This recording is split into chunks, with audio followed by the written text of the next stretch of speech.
Hello and welcome on into the PHFL NFL podcast, our week 16 review. One more week of the regular season to go, and it's probably one of the most exciting NFL seasons I think I've ever watched, to be honest, because there's still so much up for grabs.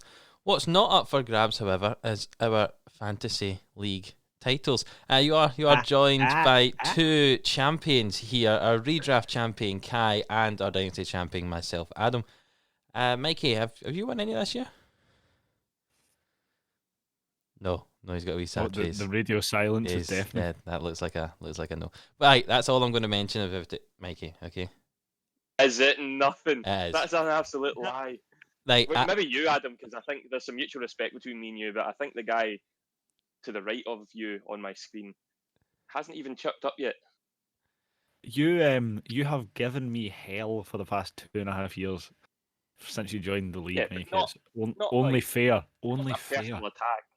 It wasn't a personal attack. It was just obviously my quality. That was all it was, and it's just upset you a wee bit. So congratulations, Kai, on winning your fantasy title, beating Sean in the final. Do you want to talk us through Monday Night Football just quickly about in fact, probably talk us through Sunday night and Monday night, because that's what made it exciting. I'll talk you through Sunday and Monday. So we'll take 5 minutes to talk about fantasy, and then throughout the rest of the podcast, it will strictly. I know we said I think we said last week, Mikey, that our matchup in the semi-final was one of the most back and forward exciting matchups, and then me and Sean's final just went and absolutely blew it out the water.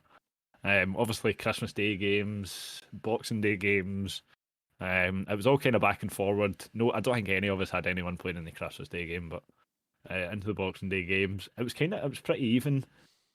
Going into Sunday football, I think the early games on Sunday Night Football put me in the driving seat. And I just needed some decent performances. I think I was ahead with more players still to play as well. So massively helped by the Colts getting -1 points on defense. Going into Sunday, and then after the kind of regular time games on Sunday, it was pretty even. I just had to make sure that my players got the points they needed, and obviously Packers Titans was the late game, and Devontae Adams may not have probably made me hate him for life. Who did you have in that game? Yeah, I had AJ Brown. AJ Brown got 7 points? They didn't maybe get 8 a lot if you're pushing it. Devontae Adams got 43. And that put you how many points? AJ Brown got 8.3. for AJ Brown. And then he obviously had Aaron Jones as well, I think, who got like 10 and 11. So relatively quiet for Aaron Jones. That put me 31 points behind going into Monday Night Football with Stefon Diggs to play for me. Now, bear in mind, Stefon Diggs has never had more than 1 touchdown in a game this season. He's not had above 28 fantasy points. So I was ready to go to my bed, about to fall asleep, checked the scores, and saw that Stefon Diggs was on 1.2 points with 3 minutes of the second quarter to play. I was like, right, well done, Sean. Congratulations. No quicker had I put my phone down, gone to fall asleep, that I got a wee buzz on my phone, checked, Stefon Diggs had scored a 50-yard touchdown. I then watched the game. You're thinking, game on. Stefon Diggs proceeded to get 41 fantasy points, the most he's had this season, and I think, correct me if I'm wrong, potentially one of the highest he's ever had in fantasy. And I won. Congratulations. And Sean's not spoke to me since. In fairness, he's not spoke to me either. No. Sean, if you're out there, we're worried about you. I have lost in a final as well. It's okay. You move on. It's fine. Give us a call. Give us a text. Can I just say, Mikey, I feel as if I have not at all been disrespectful as a champion in the Dynasty League. Until now? Or... No, not until now. I was waiting for something there. Yeah. No, me and Adam, I would probably say are the two, no offence, Kai, I know you've won one Dynasty League and one ESPN League now, but I would have said that up until this season, me and Adam were the big dogs. We played each other in last year's final, and I won, and now Adam's beat me in a final, so definitely some mutual respect there. You and Adam have the same number of titles and the same titles. But we've spoken about this. No, not the same titles as me. That's fine. That's all right. So maybe you're one of the big boys now, but we'll call this podcast the Winners' Lounge from now on. I was going to say, I don't think we can't call this the Big Boys podcast. That feels a bit... Yeah. Sean will not might change the category of the podcast if we start calling it the Big Boys. But yes, Sean is a bottle merchant. Let's just put it that way. He's lost in 2 finals. But congratulations, Adam. congratulations, Kai. Congratulations to anybody else who's listening who may or may not have won their fantasy matchups this year. It has been a phenomenal season, many ups and downs. Me and Kai last night were kind of looking at who we played in our teams in week 1 compared to now, and just the differences you see throughout your league is crazy. And we said last week, I think, when Kai beat me in the semis, that you don't win your fantasy leagues in the first 3 rounds, you win it late on. And Stephon Diggs was a 7th or 8th round pick for Kai, so I think people were worried about him moving over to Buffalo, but my God, what a pick that was, because it's single-handedly won you your fantasy matchup. So congratulations, Kai. Yes, and Adam. Though it was a very, very exciting game between Kai and Sean, unfortunately for everyone caring about the dynasty, ours wasn't quite as exciting, Mikey, as I took quite an early lead. It was a drubbing. And I played. I was playing in the 3rd, 4th place playoff against Connor in the league that Kai won as well, and then I've obviously got my English league. I was playing against Mike Evans in all 3 leagues this week. What a start to the week that was on Boxing Day. Here I am sitting eating my leftover turkey and pigs and blankets, and through tears. The tears were going into the because Mike Evans went off, which we'll obviously get to shortly. And obviously you must have been very torn with your feelings when Devontae Adams played so well for Green Bay, but I was also playing in my fantasy team in that as well too, as if it wasn't confirmed already.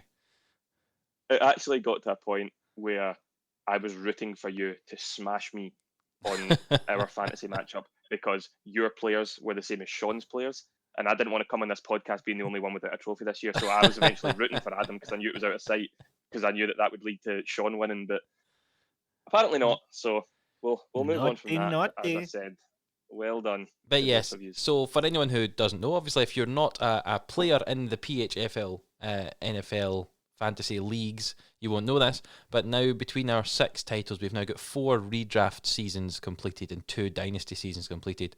I've won 2 titles in total, Mikey's won 2 titles in total, and so has Kai. So all 6 PHFL titles have been won by the 3 people sat here talking to you today. So if you ever wanted to know, if you ever wanted to know who should be talking to you about NFL football, these are the 3 people who should be talking to you, because we know how to win titles. Also, shout out to Sandy, who's in the league as well, who I kind of feel sorry for, because he was 1 win away from making the playoffs, and if he'd got his win, he would have beat me to the 4th place, get into the playoffs, and he had 2 massive weeks. I think he was about 160, 170 points last week, and he was 205 points this week. But you know what? You need to get to the playoffs to get to the playoffs first, Sandy. And then one other thing, if anybody's listening that doesn't play fantasy football, just get playing it. Start a league with your friends. As I've said, the English league that I'm in, there's a lot of guys who like fantasy football or have just started watching this season, but I've just decided to roll the dice and do the season this season. And your first season might be a load of crap, might be rubbish, but you learn as you go, and it's so much fun. It makes Sunday viewing from 6 o'clock onwards that much more worthwhile. Like, you don't really need fantasy to enjoy Sundays, but with that involved, it just makes it, especially when you're up against your friends, it's amazing. Well, that was the way we get started, Adam, wasn't it? Yeah, exactly. I mean, I'd watched a little bit of NFL football, and then kind of tried to get a lot of the guys at Pizza Hut to watch it as well. And by starting the fantasy league, that kind of got them into it.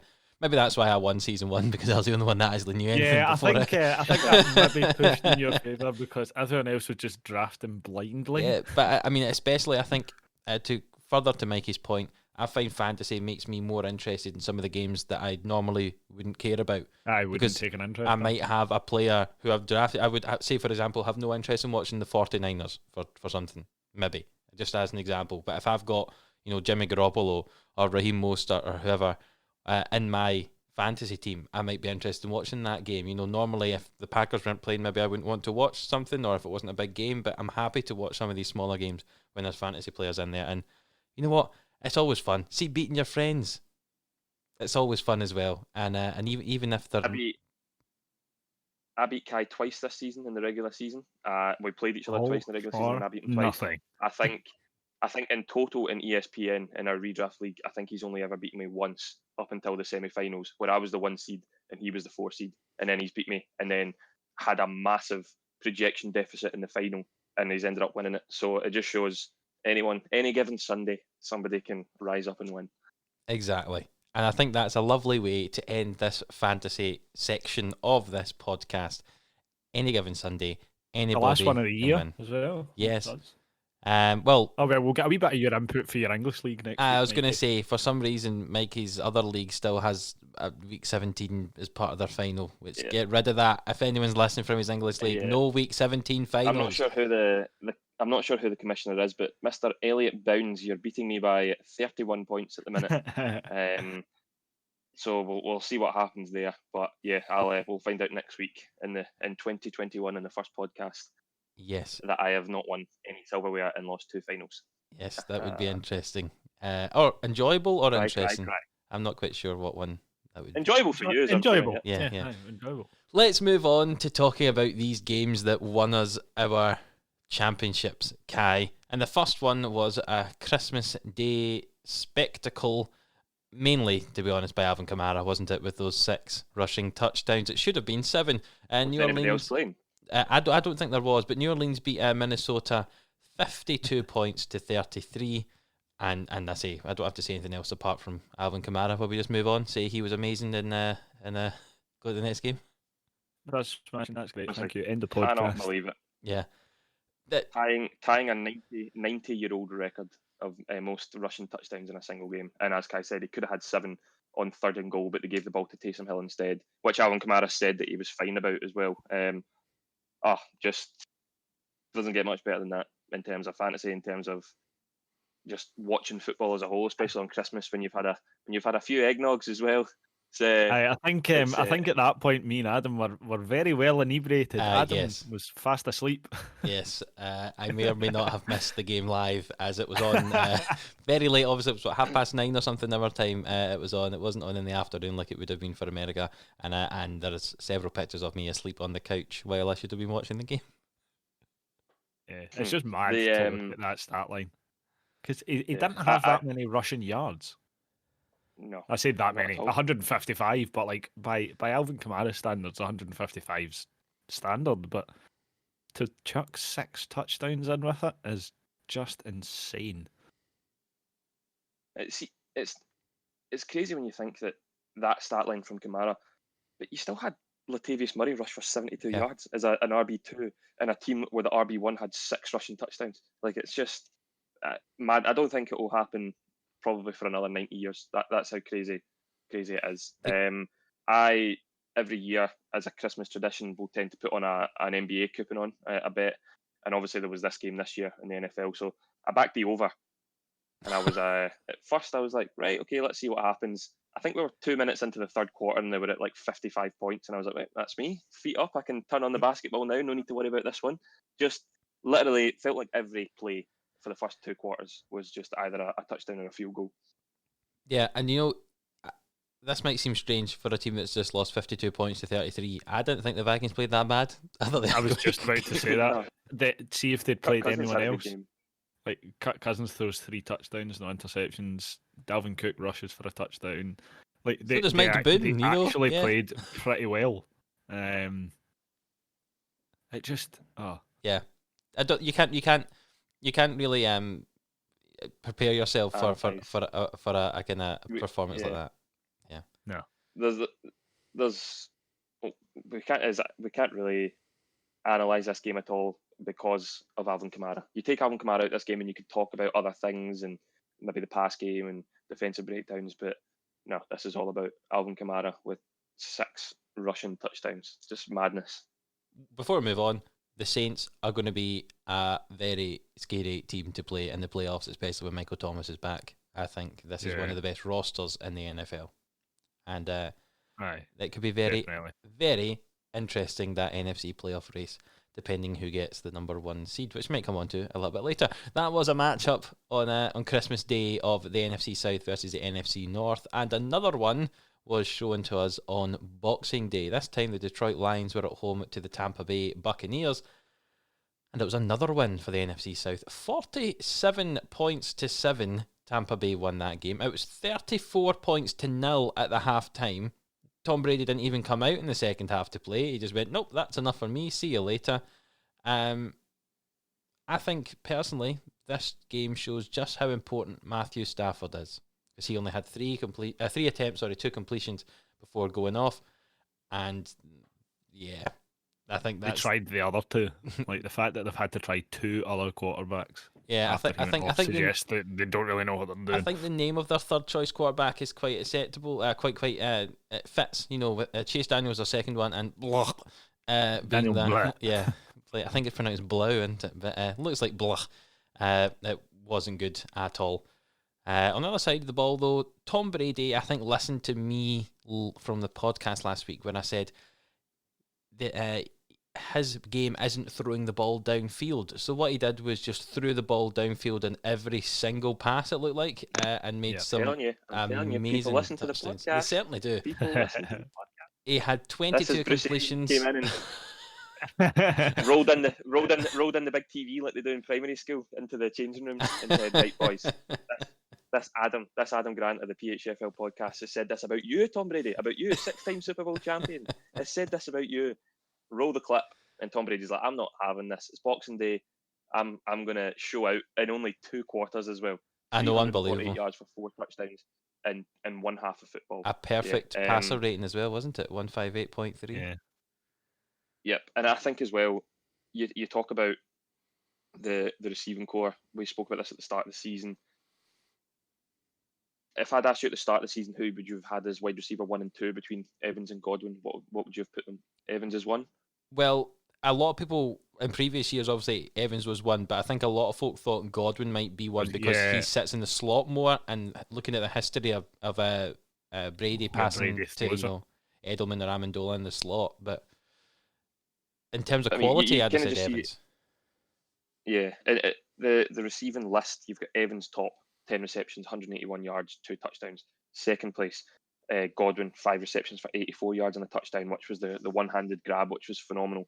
And then third place, Antonio Brown, 4 receptions for 35 yards and a touchdown.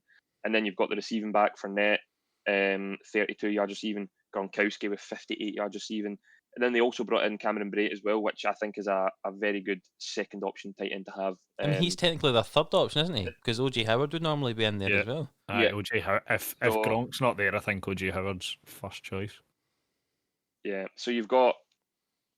It's just if Tom Brady's having a good day, this team will have a good day. It's as simple as that because of the amount of talent that he's got around them. So I haven't been sold in recent weeks from the Bucks up until this week. I know it was against a poor Detroit Lions team, but as we've spoke about, momentum, a massive thing. Tom Brady having a second half to be rested. Who knows what's going to happen this week? If they take a big lead, you're getting another rest before the playoffs. It's looking good finally for the Bucks. It felt like they kind of pieced everything together, and they've obviously got Ronald Jones coming back with Leonard Fournette in the backfield. I've said this before, I wouldn't want to play Tom Brady in the playoffs. No, I think a big part of this game was the fact that the Detroit Lions basically had no cornerbacks. Jeff Okudah wasn't there, and neither was a second choice cornerback. So the kind of wide receivers were running riot, and I think Brady very much enjoyed that here. But I agree with you, Mikey. I don't know how Kai feels, but Tampa Bay Buccaneers with Brady at the helm is going to be scary in the playoffs. The experience there, and even if you're going somewhere cold, Brady spent many years in New England. So I think another thing as well. On you go, okay. No, I was just going to say, like, you're allowed to speak first. I can speak over you now. You shut up. I'm talking. I'm the champ now. You earned it. I think Brady full stop in the playoffs is scary. The guy's done it year after year after year after year, like he knows it like the back of his hand. But when you take a team, when Tom Brady takes a team into the playoffs, but then he also has Mike Evans, Chris Godwin, and Antonio Brown as a leading 3 receiving core. Like it's not like he can go right first check, right, he's closed off, right, there's Godwin, he's closed off. He's gonna find somebody to throw the ball to 9 times out of 10. Yeah, like exactly. Someone will be open, and the person that's open 9 times out of 10 is gonna be good. So yeah, scary, probably quite scary for anyone coming up against the Buccaneers offense. even scarier when they actually have a very, very good defense as well. Yeah, exactly. I think they could be a force to be reckoned with if they get it going. They definitely could. I think they're one of the, again, I think them and the Saints are two of the kind of best rosters that are there. It's just, go further to that point about his receivers. Can you imagine if you're a quarterback and you go, oh, Mike Evans is covered, oh, Chris Godwin's covered, oh, Antonio Brown's covered, I guess I'll just throw it to Gronk? Yeah, like as if that's like I'll settle for that. No other team has that amount of offensive weapons. How have they done that with salary cap? I know that Brown's on a cheap contract, but like with the salary cap era, you kind of question how have they managed to do that? It's similar to what the Rams did as well. That they must have went into settings and turned their salary cap off, just like in Madden. Certainly. But another thing that I wanted to kind of touch on as well is obviously the Matthew Stafford thing. I spoke about him last week, how he played through the injuries in last week's loss. Is this the end of Matthew Stafford at the Lions? Can you see him staying on? Can you see him going elsewhere? Can you see him still being a relevant quarterback in the NFL? Or what's your thoughts on that? I definitely think he'll be a relevant quarterback in the NFL. I don't personally see a reason why they move off of him at Detroit, because I think he's a very, very good quarterback. The only thing I question is, depending how high a pick they get, whether they're able to get one of the highly rated quarterbacks in the draft. If not, I think they'll definitely keep him. Because they're sitting what, maybe round about 6th. I think they're about the 8th at the moment. 7th or 8th. As high as that. Round about there. So if a quarterback falls in the lap at that point, would they take him? I think you would kind of be hard pushed not to, if it's one of the top ones. If you're starting to then go into like the second tier of the draft class for quarterbacks, then I think they would be better suited going elsewhere, potentially picking up even another wide receiver. I know Marvin Jones is there, Kenny Galladay's there, but they're both kind of pushing it a wee bit. Injuries have plagued them both for the course of the season, so they would maybe look to put options there for Stafford rather than replace him. Because I think if you replace him, then you've got probably not much of a better quarterback for the first few years throwing the ball or getting the ball off to the same people. So there's maybe probably more scope for them to look elsewhere in the draft, I think. But I would like to see Matt Stafford stay. I think he's more than deserved his shot. Yeah, I think they've got bigger needs than quarterback at that team. Yeah. Yes. Let's move on to the next game, which had quite a big influence on the NFC playoff picture. That was the San Francisco 49ers at the Arizona Cardinals. San Francisco won that game 20 points to 12 with CJ Beathard under centre and Jeff Wilson as the first choice running back. So no first choices anywhere on that bit of the offense. George Kittle did come back to help that offense. I'm just shocked, to be honest. I thought that was one of my safest predictions when I predicted the Cardinals to win this, because if the Cardinals won this game, then they were kind of in, if that makes sense. They were basically in the playoffs, and they kind of didn't. Not that they kind of didn't. They just didn't. Kind of. Yeah. My 1 point I've got on this before I throw it over to you is, I think in this game they were asking Kyler to do too much. He tried to pass the ball 50 times, 31 completions, and that's not how the Cardinals win games, is it? Surely they run and they win. They're 90. I would say they have to be almost 90% run. Maybe not quite as high as that, but they're thereabouts with someone like Kyler, Kenyon Drake. Obviously only the Titans are 90% run. They're 99% run, 1% throw the ball to anyone but AJ Brown. I think when you've got Kyler Murray, Kenyon Drake, even Chase Edmonds was back as well. Like you look to run the ball first, and then you look to pass it when you've got someone like DeAndre Hopkins.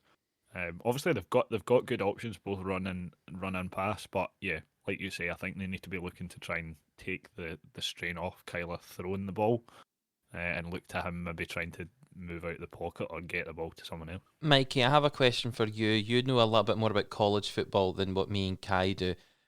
Cliff Kingsbury obviously was a highly rated kind of college coach, wasn't he, before he went to the Cardinals? Is Kyler Murray masking his kind of failings as an NFL coach? Because I think a lot of folk, especially in Arizona, are questioning his play calling and stuff like that, and especially in this game. Yes and no. One thing that I think we spoke about, I may have mentioned it in last year's podcast, not been in it this long, in last week's podcast, is that I know that Cliff Kingsbury was obviously there last season as well, but any team that has a first or second year coaching system in place this season during COVID, where you can't have team meetings in person, you can't have face-to-face meetings, you're doing most of your stuff over Zoom. That's why I give massive credit to the likes of the Giants with Joe Judge first year, when you can't meet in your wide receiver teams and stuff like that. It's all done through Zoom and things like that. So in a way, I feel that same with the second year, you could totally flip that and say, well, look what the Packers are doing with Matt LaFleur in the second year during COVID.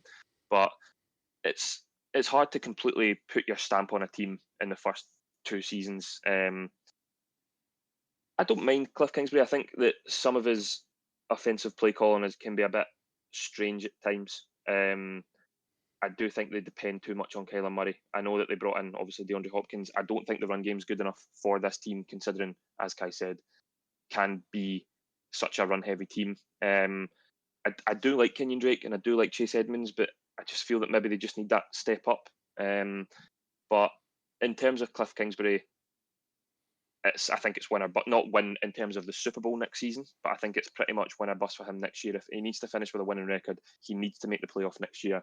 When you've got Kyler Murray, DeAndre Hopkins, things like that, Larry Fitzgerald getting to the end of his career, this is a team that, on paper, has to make the playoffs, and they should have done it this year. And they're probably going to fail in that this year. Well, so next year will be very interesting. They've got a very interesting matchup from last game of the season. It's winning you're in, isn't it? Because it's the Cardinals against the Rams in the last game of the regular season. Yeah, and it's all also influenced by the Bears, because if the Bears don't win and the Cardinals do win, then both the Rams and the Cardinals will get in. But yeah, basically it's a win and you're in scenario, which could be very interesting. A team that's playing in this game that couldn't get in, is the San Francisco 49ers. And Jeff Wilson, not bad for what, second, third, fourth, whatever choice running back he is on that depth chart. 183 yards on the ground. Their running back room must be the size of a Walmart. The amount of running backs they've got, genuinely. No, it's not a case of the number they have. It's the number they've had to get over the course of the season. Because every time somebody has a good performance, they'll break something. I think that Kyle Shanahan's just got a big tombola and he's like, and running back one for the Jeff Wilson, come on down. It's just some random bloke that's walked past. Yeah. Most of these guys have never played a snap before in the NFL, but he just goes and picks them randomly. Again, we love these kind of stat lines. Kyle Juszczyk, 3 targets, 2 receptions, 2 touchdowns as a fullback. Is he now officially above Ricard in the rankings of fullback for fantasy points? How dare not you? in my head. Sorry, is Ricard still number one running back, is he? Patrick Ricard is the greatest. But CJ Beathard, one of the stories, I'm not sure if you said or not, on the day of the game, his brother was murdered a year ago to the day, and Beathard started this game. I'm not sure what the story behind it is, but Beathard had long hair all season, and he cut his hair just before this game on the first year of his brother's anniversary of his death. And against a Cardinals team who basically had to win this game, played as well as you could do in this team that has struggled this season for sure. So 182 yards, 3 touchdowns, no interceptions. Can't go wrong with that. George Kittle, good to see back, 92 yards receiving. I think at the start of this season, this team was at a loss with all the injuries. So to finish strong is as good as you can ask for. Whether they should have or not to try and get a better draft pick remains to be seen, but you have to give credit to Kyle Shanahan. He's, all things considered this year, has really kept this team somewhat relevant up until the last stages of the season. Yeah, he manages this team in the system really well. Like, it appears, I said this a while ago, and then it was kind of proven wrong in the last couple of weeks. But again, I think the whole team is basically a good system, and you just have to just plug players in and they'll work. Because at quarterback, you've seen Garoppolo, we've seen Mullins, we've seen Beathard. They all seem to do similar things. I know the record suggests definitely with Garoppolo that he's better than the rest of them. But personally, I think it's if you fit any decent, capable QB in that system, and it's the same at running back. He gives the ball to anybody, whoever he wants to be his lead running back, and they go and do it. I don't think there's been that many days in the 49ers haven't had a good rushing day. Yeah, and you can't just do that. Like, not all coaches could do that. I think that shows what an elite level coach Kyle Shanahan is. That it on the outside, it just looks like he's picking off players and saying, right, go and do this, go and run this game, and then next week we'll take a new running back. That's obviously not how it's working if you get really under the hood of the 49ers. But yeah, I credit to him. I think all things considered, he's done a terrific job this season. Yeah, he learnt from a fairly decent coach, didn't he? With Mike Shanahan being his dad. Right, moving on from one team who's in playoff contention to two teams who could have been in playoff contention, but because of Mike is currently thrashing about, similar to the way that Ryan Fitzmagic was, with that big pass at the end of the game. Miami beating Las Vegas 26 points to 25. Somehow. I'll be honest, I watched the highlights again this morning, and I'm not quite sure how Ryan Fitzpatrick threw that ball, a completion so far down the field, while having his face mask pulled out and not being able to see.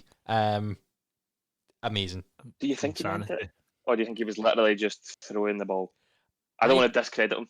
I think he was aiming somewhere else, because see, when you look at it, I think he was aiming the other side of the field. He was going for a player, was his whole body, and then he gets dragged and he ends up going somewhere else. But to be honest, I think it wasn't like it was just a throw in hope. I think he was aiming for somebody. Whether it was the person that went to, I'm not too sure. But I have my doubts over whether mid face mask penalty he went, I'm going to throw it somewhere else. I don't think the man can think that quick, but fair play to him to still get the ball out, and I think that's ultimately what won them the game was that completion. 100% down the field. Amazing though. Like we talk about this. We talk about Todd Gurley. Remember earlier in the season that he went in for a touchdown when he should have come short of the goal line to win the game for the Falcons, and they ended up losing the game. So Josh Jacobs did the right thing here.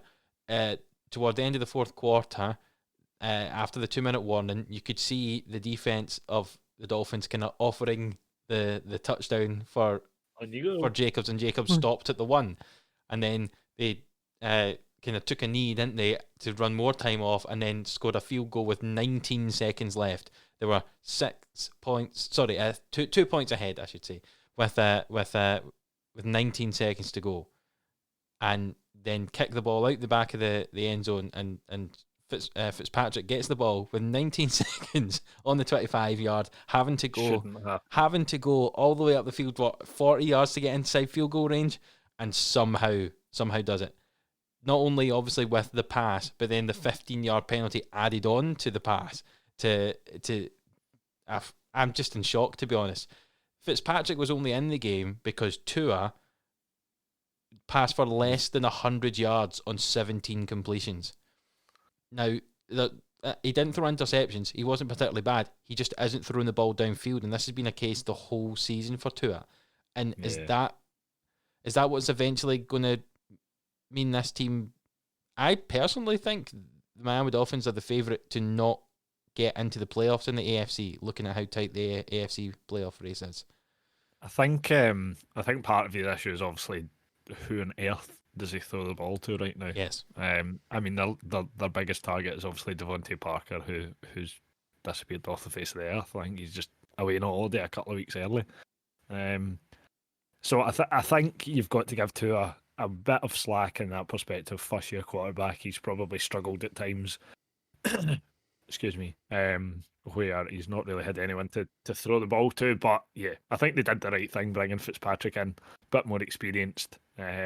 He's probably got more experience in situations where they need to try and grind out a win, and obviously he's done that. He's managed to find a way. But I think, very thankfully, in my case, the lead performer for the Dolphins was Mr. Myles Gaskin. Yes, a good performance from him. If only I'd actually played Gaskin in our Dynasty matchup, Mikey, this could have been an even bigger score for me. Might have made a difference. Might have made it. Oh no, wait, you already won, so stop it. Stop it. I think, I mean, when I looked at his rushing stats, and I saw his score and I thought, oh, he's obviously had a big rushing game. He only rushed for 87 yards. Yeah. But then he also had 82 yards receiving and 2 touchdowns, including that second touchdown, which I think the ball only went about 5 yards through the air. That was amazing. And then he managed to turn it into like a almost 50-yard touchdown. Yeah, Rather impressive. 59-yard touchdown it was. Aye. So yeah, he definitely saved the day for me and for the Dolphins.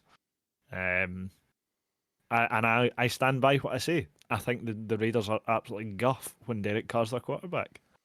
I You think Mariota should have started this one? Or? Yeah, why not? They've got nothing to lose. I don't think Carr was that bad, to be honest. I think that the main problem I think the Raiders have, which wasn't too bad today, and I don't know if that's only because of them playing against Tua, is their defense is really bad. But again, they played all right, I thought, today until Fitzpatrick came in. So maybe that was more a Tua issue than the Raiders' defense being good. Their main problem is they're not giving the ball to Josh Jacobs enough on the ground. They had 24 rushing attempts, but Jacobs only had half of them. They were giving the ball to Devontae Booker for some reason, who was averaging 1.8 yards a carry. But only 13 rush attempts for Josh Jacobs. See, when you watch Jacobs run, he's amazing. Why does he not get the ball more? He's a Pro Bowl running back. I feel it's been the case all season. Like, he has good games, but you're thinking, give him it more. Like, put Derrick Henry style reps on this guy, and he will carry a team to playoffs. I think a big factor as well is the fact that, and I don't know how he's still doing it when he is their lead receiver, how Darren Waller is just continuing to put up these stat lines over the last month or so. He's amazing. And I worry that Aguilar, as much as I said that, I think he's been a good addition to that team. I don't think Hunter Renfro's kind of grown on from a relatively okay first season. And Henry Ruggs, I think, was only on the field for not many snaps. I think he had just 2 targets, no receptions. But hopefully these players will grow in, but you just don't have that young talent, maybe like a Justin Jefferson or anything. I know Henry Ruggs was phenomenal in college and taken before Justin Jefferson, but it might be, as Kai said, to do with the system. I want to see more from this offense. I think the pieces are there. There's just not much happening. Whether it be with Derek Carr or Marcus Mariota, it'll be interesting to see what they also do in the draft this year as well. So, again, as we said about the Cardinals, next season is going to be huge for the Raiders as well. Both of those teams have to be getting into the playoffs.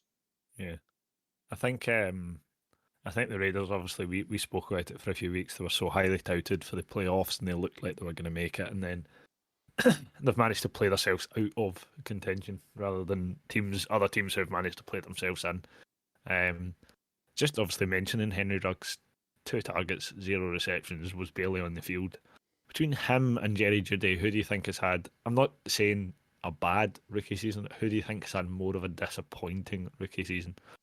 Definitely Ruggs for me. I think Judy's been part of that offense a bit more. I would agree. I said this on a previous podcast a while back. I think of all the rookie wide receivers, I think Jerry Jeudy's the best route runner, as they say in America. Yes. Of all the rookie wide receivers, I think you put Jerry Jeudy on the Vikings, that guy's winning Rookie of the Year. I honestly do believe that. I think, and hopefully you will see. That's the thing with the rookies, is some of them are playing with either rookie or second-year quarterbacks as well. So give them a bit of time. I definitely agree with Adam that Ruggs is probably, of all the wide receivers in the first round at least, I'd say Ruggs has been the most disappointing. I don't think they're using him correctly though, are they? Because he had a really fast 40 time, wasn't it? Was he not a sub 4.4 at the combine? Yeah. So see if you had Fitzpatrick as your quarterback and you just launched it downfield, Ruggs would be quite good. Let him run. Yeah, Carr doesn't seem to be doing that. Yeah. There seems to be, you've seen them try it a couple of times, or I have, of note, I've seen them try it a few times where they've just got him going downfield and they just give him a deep ball to chase. And there's been 1 or 2 times he's got close, he's maybe got onto a couple of them, but he just, like you say, they just don't seem to be using him to the best of his ability. They just don't seem to be using him full stop, which is a bit weird, but like you say, Mikey, I would imagine next season will be the big reckoning for the Raiders in general, and I would probably say for Henry Ruggs. Yes. I mean, they've not had a hard run in. They've played no offense to the Dolphins, who have been obviously are looking like a more of a playoff team than the Raiders. They scraped by the Jets. They lost to the Chargers. These are games that if you just midway through the season, they must have been looking at the schedule thinking, we're making these playoffs. And Mikey, I've got to remind you as well, this Raiders team is the only team the Chiefs have lost to. Exactly. That still baffles me. Like, hard to believe now. Yeah, very hard to believe now. Let's move on from that. We're actually going on to Sunday now. All those games weren't even on Sunday. That was our Boxing Day fixtures finished. And the first one we're going to talk about on Sunday, Mikey, is going to lead us off talking about a very important game in the AFC playoff picture. The team who's currently just outside of the playoffs at the moment, if the season were to end just now, was the Indianapolis Colts. They travelled to the Pittsburgh Steelers, and the Steelers won 28 points to 24, even though at the start of the third quarter, the Colts were 24 points to 7 up. We were talking about throwing the ball deep, and eventually Big Ben did that, and Deontay Johnson scored quite a nice touchdown, which helped They didn't drop it. Yeah, surprised they didn't drop it. It helped my fantasy as well against Mikey in the final. That was just in case I needed some extra points. I think, just to briefly discuss fantasy again, I think I looked at your team before a ball was played and I was thinking there's players here that could get 3 or 4 points per player. Some of them. Deontay Johnson was one of them. And I was so surprised. He was a great addition to your team. I think you could have picked 2 or 3 players in your team to take out the team and not put anyone else back in. You still would have beat me. But very surprising. Deontay Johnson, 8 receptions, 75 yards and a touchdown. And this is what happens when you finally stop dancing on logos. Juju Smith-Schuster, 9 receptions for 96 yards and a touchdown. I thought Juju played fantastic this week. That was a much better Juju performance. And it's what you come to expect of him as well. Yeah. And I think I put it into our group chat. It was... And I've been very outspoken about the whole dancing on the logos thing, but after the game, the Steelers in the changing rooms, all the Steelers doing the dance to the same song that they do, I actually quite enjoyed that one because they'd earned that, especially against a team as good as the Colts. Jonathan Taylor, JT, my boy. Yeah, I think Adam's dream backfield is Jonathan Taylor and Antonio Gibson. Who would you have first and second? Oh, I couldn't decide. I honestly, I think Jonathan Taylor is the first and second down back. Antonio Gibson was a third down back. There you go. That's the answer. But Jonathan Taylor, first quarter touchdown, second quarter touchdown, looked for all of the world that the Colts were going to win this game. But this second half Steelers is the Steelers that we've been waiting to see since they lost their first game of the season. In a way, this is the Steelers we've been wanting to see even through their 11-0 stretch as well. Fight, determination, willingness to win the game, play hard, play tough, play physical, and they did that. And I keep thinking to myself that the Steelers are going to have a first round exit in the playoffs now that they don't have the number 1 seed, and I think I still stick by that. Especially you know what I think looking at the playoffs, which we'll get to. They didn't run the ball. Yes, and that's why they won. I've said this for a long time. Yeah, they can't run the ball. They are Stop trying. Dreadful rushing offense, right? Now, and the fact that their second highest rusher is Deontay Johnson with 2 yards. Benny Snell ran 6 times for 0 yards. James Conner only got 5 rushing attempts for 20 yards. Like, I know he obviously went in for a touchdown, but I think this is a case of the Steelers finally realizing, right, okay, maybe we shouldn't run the ball. We've got Juju Smith-Schuster, we've got Deontay Johnson, we've got Ebron, we've got Claypool, we've got Vance McDonald even at tight end as well. Like, they've got lots of people to throw the ball to. They've got a quarterback in Ben Roethlisberger who can throw the ball and has done it all his career. Stick to what you're good at. Stick to what you know. Yeah. James Conner's longest rush, Kai, was 12 yards. Okay, which means on the 13 other rushing attempts, I know 2 of them are Neil's, okay, so call it 11. On the other 11 rushing attempts, they only went for a total of 8 yards. It's It's aye. This team can't run the ball. I think you can attribute part of that to the fact that they were so far behind, so 9 times out of 10 you're going to throw the ball. But also at the same time, you can attribute to the fact that they're guff. Yeah. Absolutely dreadful at running the ball. Big Ben is doing these kind of short, quick throws, and that is their running game. The short, kind of 2-3 yard throws, and then someone get the ball and run. That's how they're going to run the ball, and that's how, you know, players like Smith-Schuster and Deontay Johnson are going to get. You can see that the longest grab was only 39 yards. Okay, like they're not launching the ball downfield, you know. Aye. But they're getting the ball into people's hands to move down the field.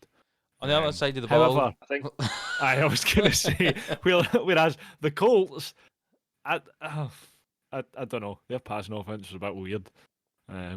Philip Rivers is the 9 problem. Hines as with the most targets and receptions, bizarre.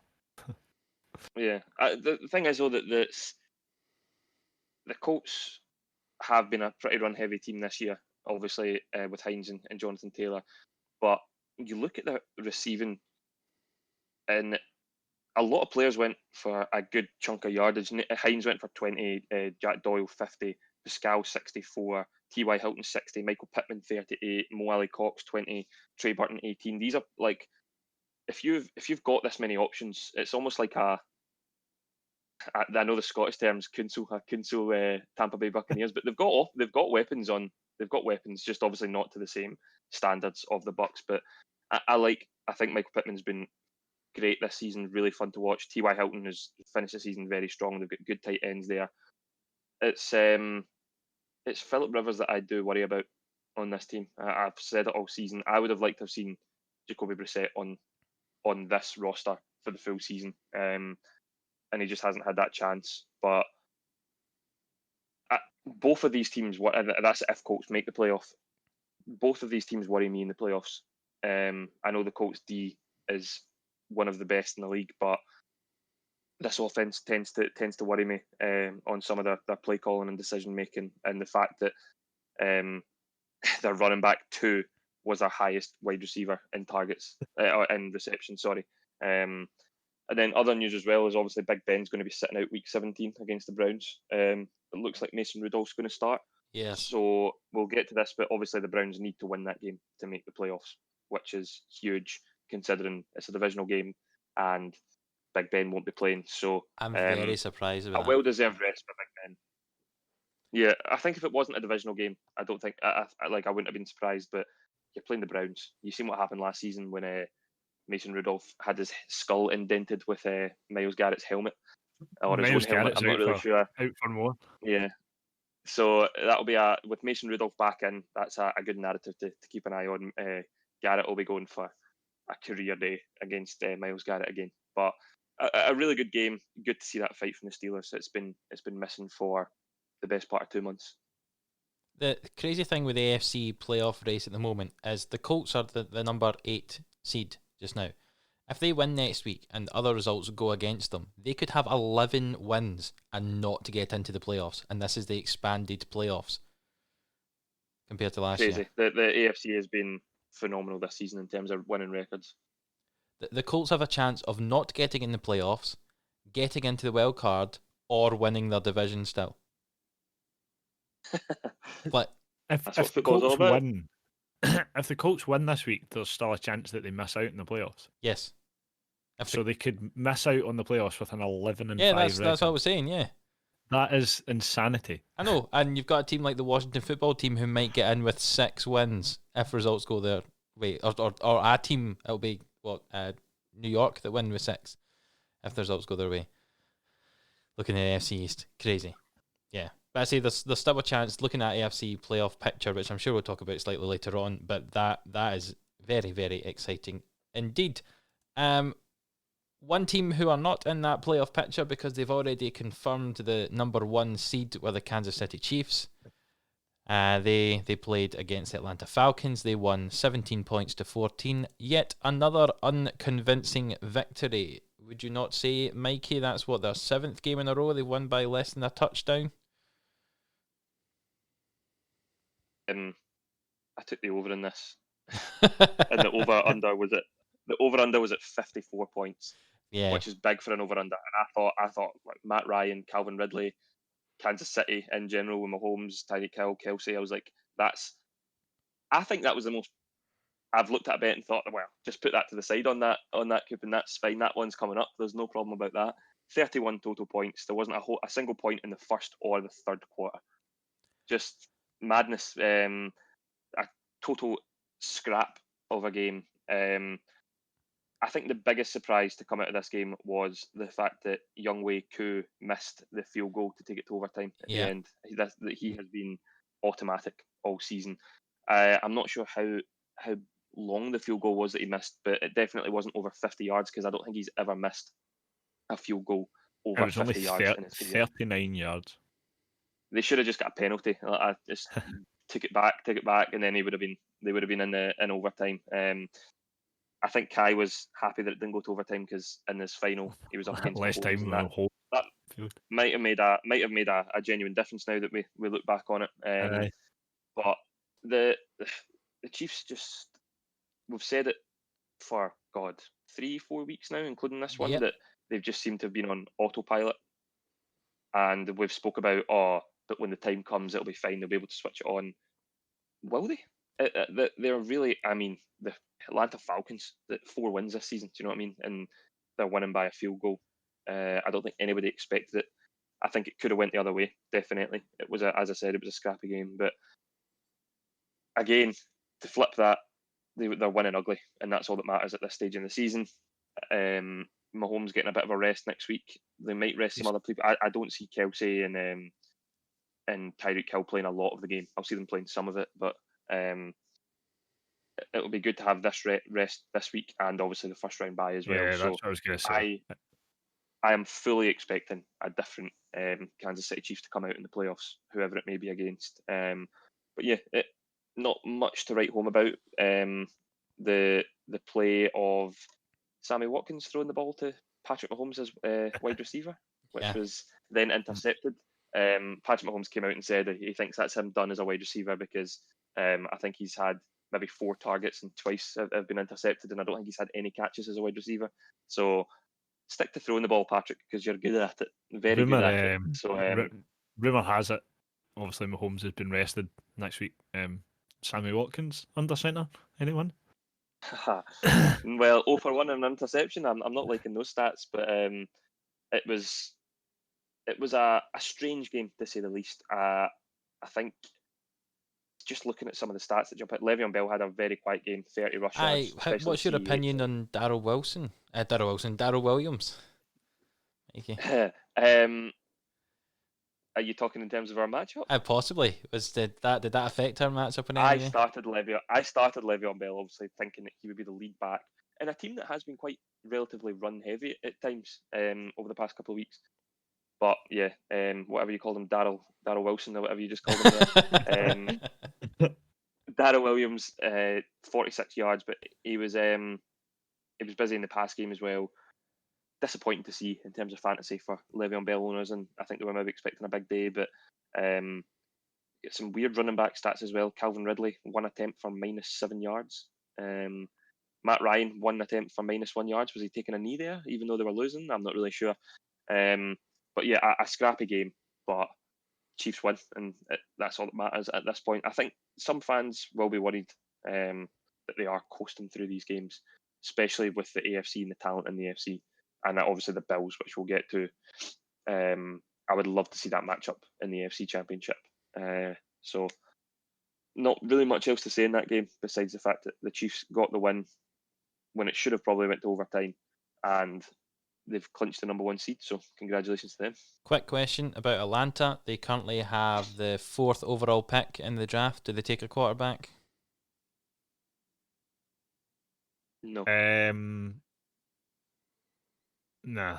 No, don't take one. I still really like Matt Ryan. Yeah, but sit under Matt Ryan for a year. Mike Ryan. Yep, that's my words. You're having a good day with the names.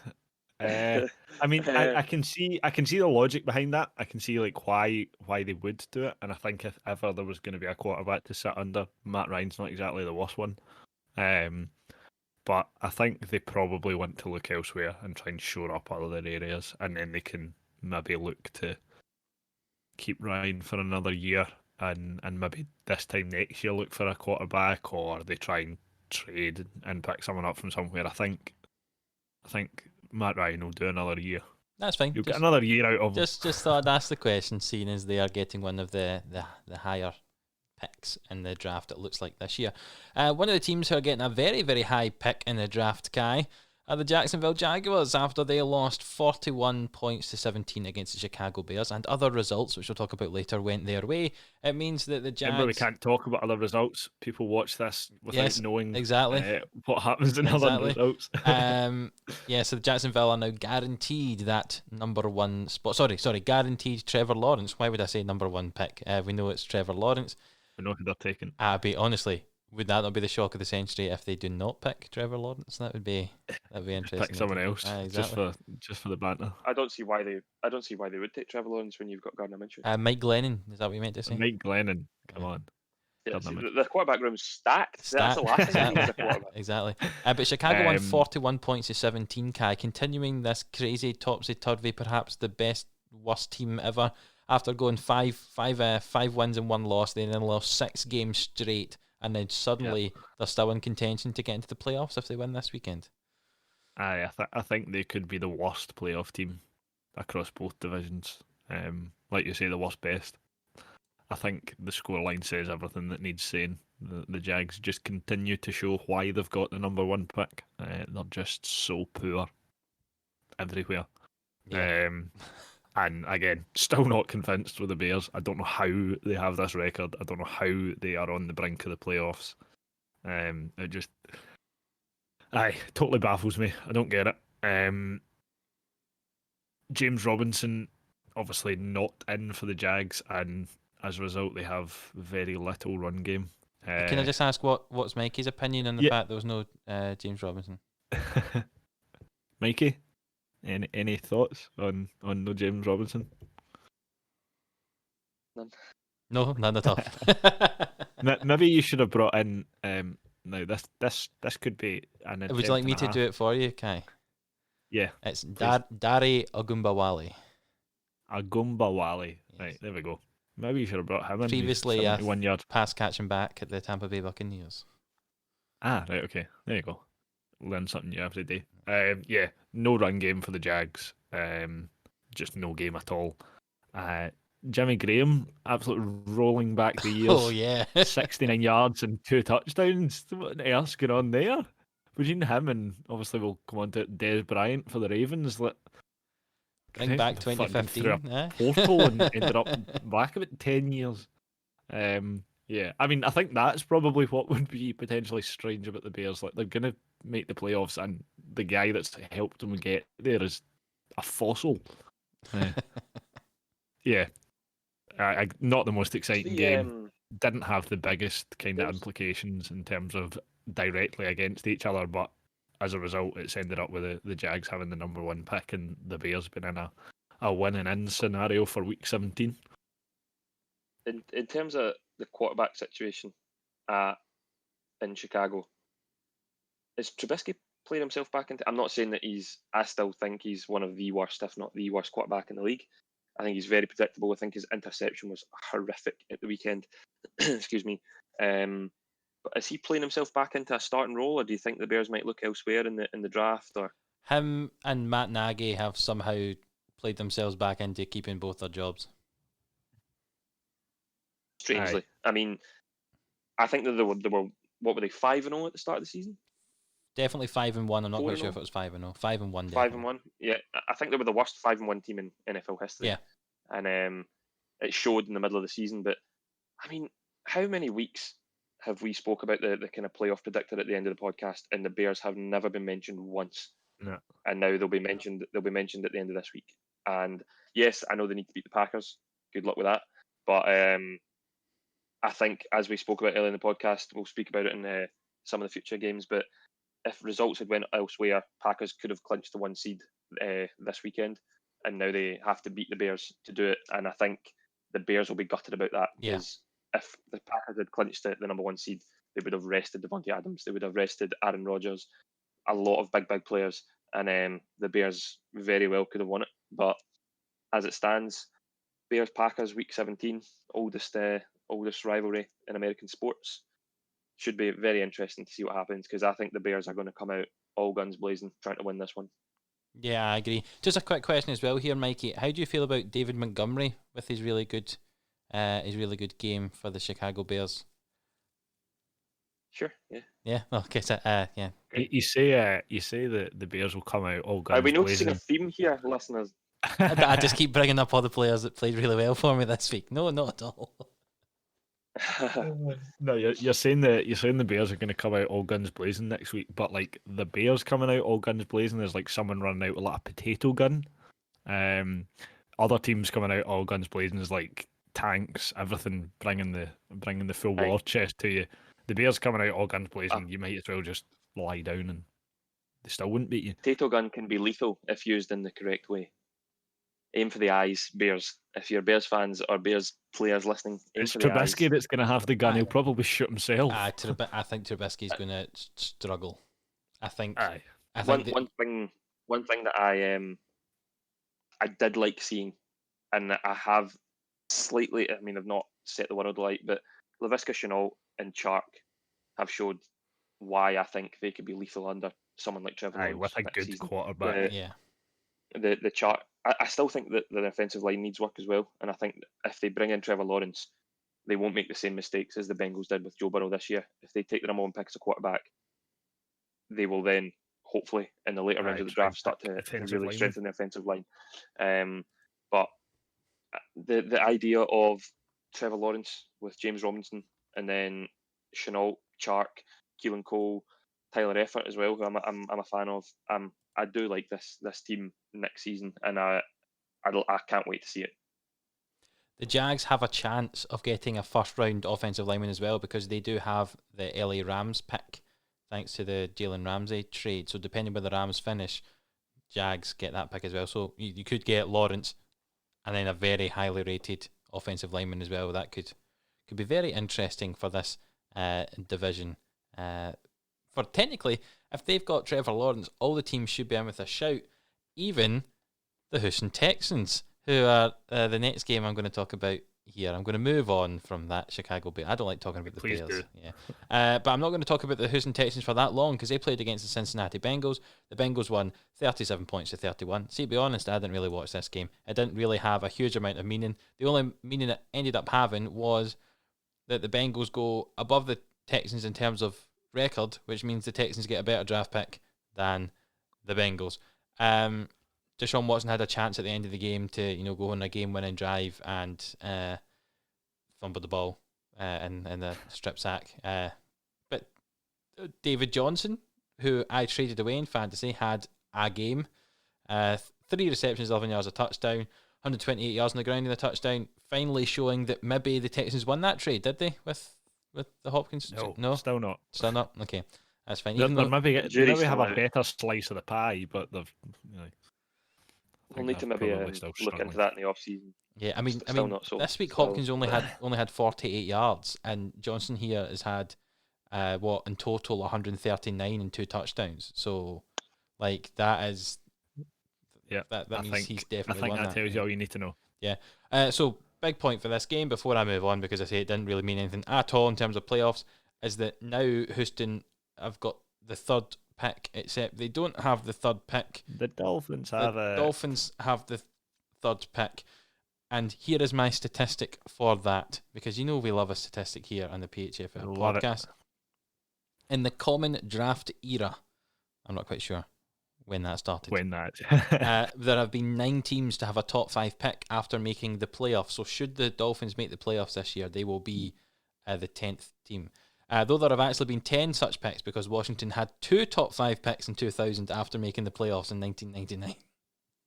Yeah. Imagine that. Exactly. The most recent such top 5 pick was defensive tackle Dwayne Robertson at 4th overall by the Jets in 2003. So that's how long it's been since a team has got to the playoffs and had a top 5 draft pick. And that could happen for the Miami Dolphins here. We were talking about possible protection for Trevor Lawrence with Jacksonville. But for the Dolphins, more protection for For Tua, could be quite good if you end up with yeah. with I Penny Sewell. think if you're the Who's to say Bengals, who's to say Tua is going to be the starting quarterback at the Dolphins next season? That's very true.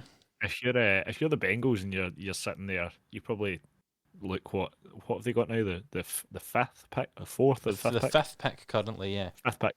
I think you get another quarterback because sorry, don't do that. No, definitely don't get another quarterback. There's Kai's hot take. Get rid of Joe Burrows and get a new quarterback. I can't even remember what I was going to try and say there. I've totally flustered myself by saying receiver? go and get another quarterback. No, Cornerback? probably Defensive another lineman? receiver. No, I actually don't know what you do in that draft. I think you just patch Joe Burrow, you stick with Brandon Allen because he's won 2 in a row, and yeah, Exactly. the Bengals are a better team without Joe Burrow. We don't even know if Joe Burrow is going to be back in time for the start of the season, depending on how his recovery takes. So who knows? But madness that the Was a Bengals have video- managed to win 2 games in a row. There was a video of Joe Bengal, I was about to call him. Big Joe Bengal. We'll call him that. I quite like it. It's gonna stick. Big Joe Bengal, right? AKA There's a Joe title Burrow, for you, Adam. That reminds me of Tiger King a bit too much. Yeah, Oh, God. AKA Joe Burrow. So Joe Bengal has just started walking again after surgeries and stuff like that. So we hope to see you back, Joe Bengal. Yes. I really like that. Joe Bengal of the Burrows. Yeah. Cincinnati Burrows. Yes, that's all I'm going to say. I say, didn't really watch it, watched the highlights, though there was a lot of points, didn't really mean anything. Kai, a game that meant a little bit more was one you were looking at. It was the Baltimore Ravens at home to the New York Giants. The Ravens won that game at 27 points to 13. And, tell us all about it. Aye. Kind of pretty much expected of the scoreline was expected of this game, I think. As much as the Giants have shown signs at times this season of actually being quite a good team, the Ravens are just far superior to them. Another ridiculous rushing performance from the Ravens. 249 total yards in comparison to the Giants' 54. Yeah. Bit of a stark contrast. Obviously, Lamar Jackson plays a big part in that, 80 yards rushing, which took him over the threshold to be the first quarterback in NFL history with over 900 rushing yards in 2 consecutive seasons. He's still got another game week. He might go over 1,000. Exactly. You never know. Another massive rushing performance and he could go over 1,000, which is mad for a quarterback. As I said earlier, Des Bryant gets in the act on what turned into a very, very easy win for the Ravens.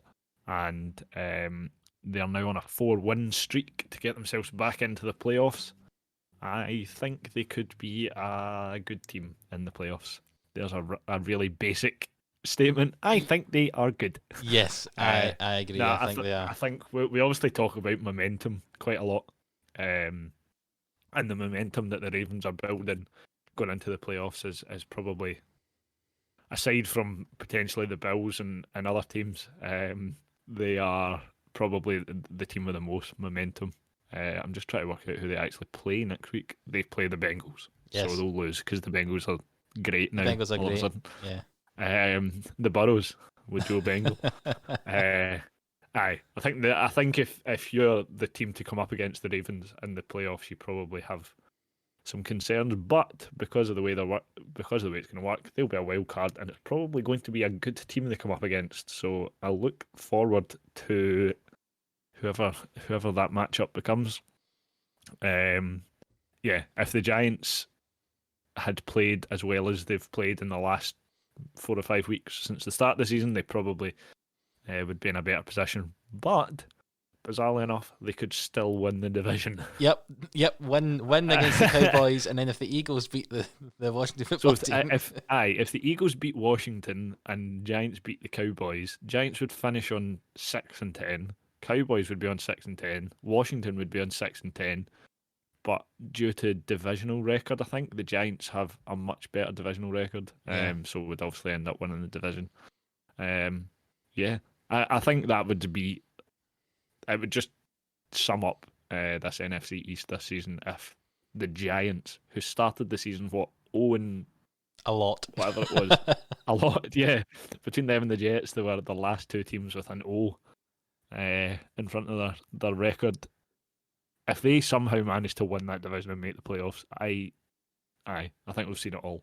Can we go back to one of our earlier podcasts when we were discussing when we thought the Giants would get their first win, and I think we said something like they might get a win, and now they're possibly going in the playoffs. And now they're sitting potentially winning the division. Yeah. Insane. But again, it goes back to what Mikey said earlier. Like, you've got to take your hat off to Joe Judge and the coaches to manage to get a team to this point on really what is threadbare roster.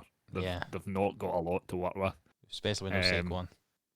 Especially when who was it that on Red Zone they called Darius Slayton Steve Slayton? Scott Hansen called him Steve Slayton. They've added another string to their bow with Darius's brother Steve. Yeah. Again, I think you can tell by the utter rubbish I'm talking that this game really wasn't very exciting, and I think we can probably move on unless you two have anything to say. I think Lamar Jackson is playing the way he did when he won his MVP last season. And again, how many times are we going to mention it in a single podcast as momentum going into the playoffs? If I'm looking at the top half of the playoffs, Bills, Steelers, Titans, obviously taking out the number one seed Chiefs.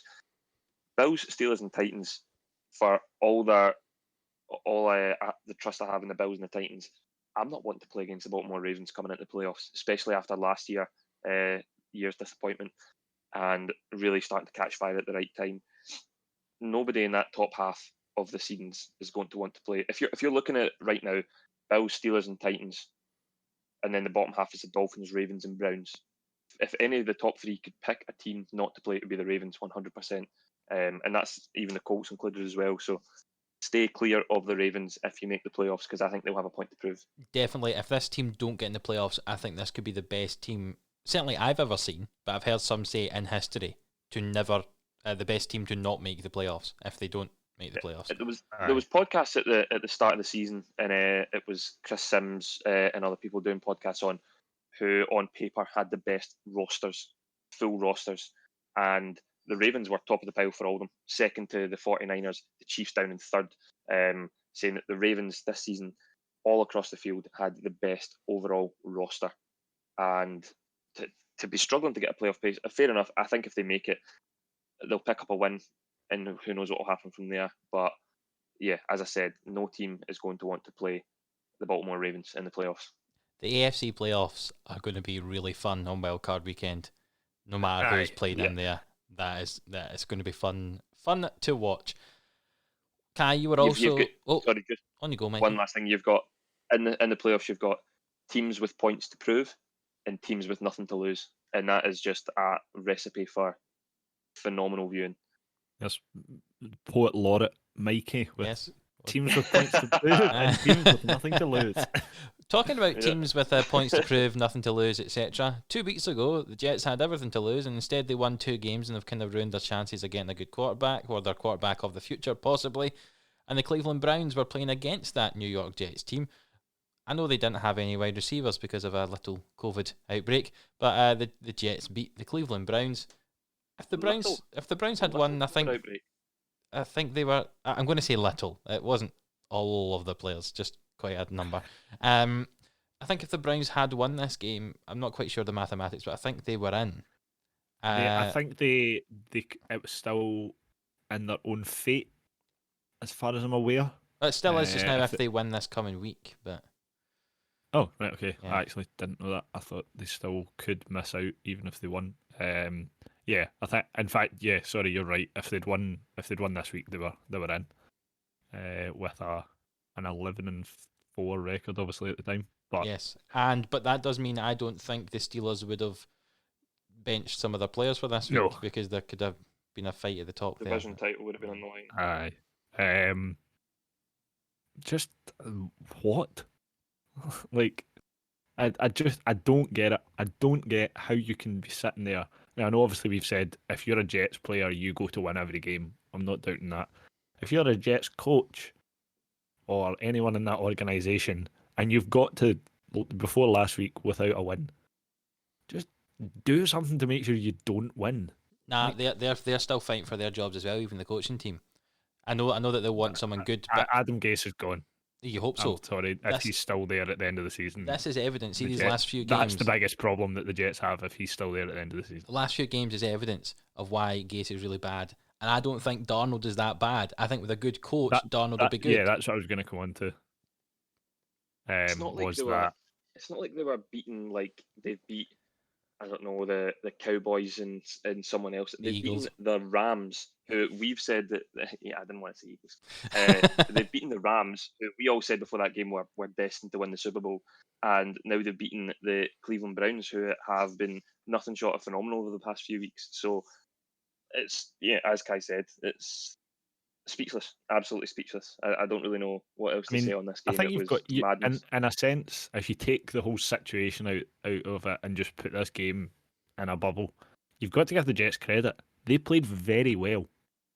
Yep. I thought they played really well. Sam Darnold, obviously, 2 touchdowns, no interceptions. Another game where he's not had a turnover. Obviously, in games where you don't have turnovers, you tend to play well, but that was one of Darnold's biggest issues, was throwing interceptions or strip sacks, such like. That offensive line's growing in stature every week, I think. I think it's getting better and better, and it's managing to kind of gel a wee bit. Obviously, I said quite early on, maybe week 4 or 5, we were talking about it, that it was a brand new offensive line. Most of them hadn't played together before, so there's definitely promising signs for the Jets in what's probably been the least promising season of all for them. I know Darnold only had 50% completion rate, but he's obviously fighting a losing battle to an extent. Jameson Crowder had a good game. Obviously got a touchdown and then decided to throw one as well. I mean, I was going to ask, of the players this week that have had a perfect passer rating, who is the best passer, Tom Brady or Jameson Crowder? I think you've got to give it to Crowder, since that's not what you anticipate him doing. Oh, he's got a higher touchdown percentage, doesn't he, on throws? Exactly. 1 of 1. Yeah. I think what Kai was saying about the offensive line as well, gelling together. An offensive line is playing well when Frank Gore has good games. That's no discredit to Frank Gore, because he's now the 3rd player in NFL history to reach 16,000 rushing yards, which is madness, absolutely madness. But what I think Adam mentioned, I don't know if he mentioned it on the podcast or just to us in private, that the fact that yes, they've lost out on Trevor Lawrence could be catastrophic, because he has a generational talent. If they bring in Penei Sewell and stick with Sam Darnold, and you've got Mekhi Becton as well, and that offensive line growing every week, problems on offense for sure. I think if they. Yeah. Sorry, I was just going to say, I think now that they've missed out on Trevor Lawrence, they just keep Darnold. You don't go for a quarterback now. I think Darnold has proven that he's probably good enough in that offense to, if they make the right choices round about him and they set up the right way, and I would even say to an extent get rid of Adam Gase and get in a head coach that's competent. I think Darnold probably fits this team well, and he probably deserves a chance to show that he's not the problem here. It'll be interesting to see what the Jets do in the off-season. I think there'll be a lot of movement, especially in terms of quarterback, so it'll be interesting to see if Sam Darnold's one of them. But personally, I don't know what you two think. I think the Jets would be better off keeping him and looking elsewhere to get other options round about him. I agree. I think that I quite like this receiving core in the Jets. I know that sounds very weird because they've been terrible most of the season, but I don't mind Jameson Crowder. Braxton Berrios has been playing really well in those 2 wins. You've got Brashad Perriman, who was phenomenal at the Bucks at the end of last season when Evans and Godwin are out. I think Adam will fondly remember that on his run to the fantasy final last year. Yep. If they stick with Sam Darnold and bring in Penei Sewell, who is probably outside of Trevor Lawrence the best player overall in the draft, and they've, as we said with Mekhi Becton, if they can bring in a late first round, I don't know if they've got a late first round pick or if they've got the early second round pick as well. If they can bring in a running back if Frank Gore retires, I think they need a good running back as well. I will be very interested to see what happens with the Jets next year, especially with that O-line. The Jets have got Seattle's first round pick after the Jamal Adams trade. So I mean, they could go for a. they could go for a Najee Harris or a Travis Etienne at running back. It would not surprise me in the slightest. And with an offensive lineman brought in, and Sam Darnold, who we spoke about, is he's definitely a starting quarterback in the league. New head coach. The narrative for the Jets next season is going to be one of the best. Yeah, it'll be interesting to see how they bounce back from what's been, by no small means, a very, very poor season for them. I think last week was the biggest shock of the season, and them beating the Rams. I think this week's was the most bizarre result of the season, because you just don't anticipate them winning one game. You definitely don't anticipate them winning two on the bounce against another playoff chasing team. My point for this week, and I said this to you just before the game started, when we found out that the Browns had no wide receivers, I said, right, well, Kareem Hunt's going to be their leading receiver then, because he's a good pass catching back. And instead, it went to the tight ends, which I've got no problem with either. But also, they only ran the ball 18 times, and they tried to pass it 53 times. See, when you don't have any receivers, and you've got one of the best running games in the NFL, run the ball. Yeah, madness. Absolute madness. I have no idea, of all the weeks that you choose not to run, is the week that you don't have anyone to catch the ball. It doesn't make any sense to me, in my opinion. I think that was an error there. A poor call, and I think that's probably ultimately what cost them so much in this game. I think, to be fair, Baker Mayfield, as much as he had nobody to throw the ball to, was showing exactly why you dislike Baker Mayfield so much, Adam. Yep. I think when things aren't going his way and he's not got plain sailing, I think that's when you see Baker Mayfield struggling. He doesn't seem to be the quarterback that can create something or kind of drag his team through the dirt. I think he's a fair weather quarterback sometimes. I think he took responsibility. He said it was on his shoulders that they lost. He did come out week. after, and said that he has to be better. Especially when players are probably looking to him in that scenario where there's a lot of people out. But yeah, I think as long as he knows he has to be better, then the way he could have been better was just to hand the ball off to his running backs, and that would have helped probably. Aye. But yeah, anyway, let's move on from that to the team who are currently leading their division in the NFC East, the Washington Football Team. They ended up losing to the Carolina Panthers 20 points to 13. My boy Tony Gibson came back for this game, but he had 10 rushing attempts for 61 yards. But let's be honest, the main talking point in this game was the fact that Dwayne Haskins had 3 turnovers in the game. I think 2 interceptions and a fumble. Yep. Yeah. And then bye-bye. After the game, he was cut from the roster, leaving the possibility of, if Alex Smith isn't back for the last game of the season, it being Taylor Heineke, that's his name, isn't it, to be the starting quarterback for the Washington Football Team. I'll be honest, I thought it was a fairly all-right performance from Carolina. I think I predicted Carolina to win it anyway, because I didn't usually rank or rate Haskins, I should say. Let's just talk about that talking point. That's the main one. Quickly, I'll touch on, if Washington win against the Eagles this week, they get in. They get in. But the main talking point is Dwayne Haskins. Is his career, I'll start with Kai, is his career over? I don't really see much of a way back. I think he's potentially had one of the most shambolic weeks in an NFL player's history, or the most shambolic couple of weeks. Obviously, doesn't have a very good performance the last time he was in. Gets caught at a gentleman's club without wearing a mask. That's a very kind way of putting it. Yes, gentleman's club. Without wearing a mask, so he's breaking COVID protocol. He's not putting his team and himself in a very good light. And then obviously goes and gets his captaincy stripped from him. And he said he has to be better and he has to learn from that. And then he goes and has that absolute shocker of a performance. I think the football team did the right thing. And if you are any other team sitting there, why on earth would you look to him? He's not shown at any point that he's worthy of a job, even sitting on the bench. Yeah, Mikey. That'd be too much money to pay somebody to sit on the bench. Mikey, you are a resident college football expert, compared to me and Kai anyway. I think there was lots of talk throughout his time at college as well that he wasn't perhaps the most kind of... I'm trying to think of the kind way to put it. He wasn't very sensible. Well, more like he wasn't hugely committed to football. Like he was just naturally quite good at it, but wasn't really hugely hardworking. Yeah, kind of shades of Johnny Manziel in a Yeah. way. Yeah, I mean, he was the 15th pick in the draft. Do you know what I mean? It's crazy to think that because he played for Ohio State as well, and I just did not see anything from him in his first season. I know that Washington had a bit of a struggle last season as well, but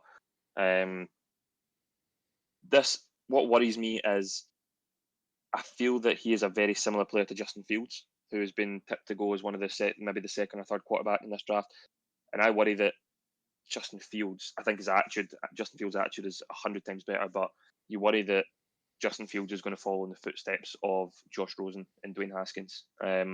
It's a shame. Really, I know he's made some bad mistakes, but at the end of the day, they are still young. They're 22, 23 when they come into the league, and they're getting paid six-figure contracts. That I think a lot of people forget that player. Listen to me all wisdom this week as well. I know, think look that at you. you don't realize in the that players podcast this week. you don't realize that athletes are human beings as well. That's what I was going to say. And obviously, it's difficult for them to transfer. It almost makes college seem very easy when they move into the NFL at times. I'm sure Tua would agree with me, thinking that it's very easy. But it's just I feel for him because he is still young, but I do not see any way back for him whatsoever. I don't think he's a good enough quarterback to play in the NFL.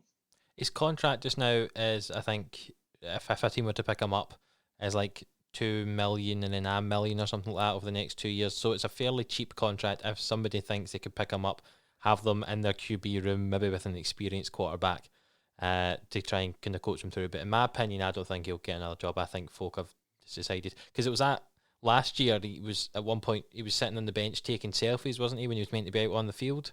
Yeah. Yeah, I don't think he quite has he's the just right mentality. he's never covered himself in glory at any point. He's made too many mistakes and too many big mistakes. Yeah.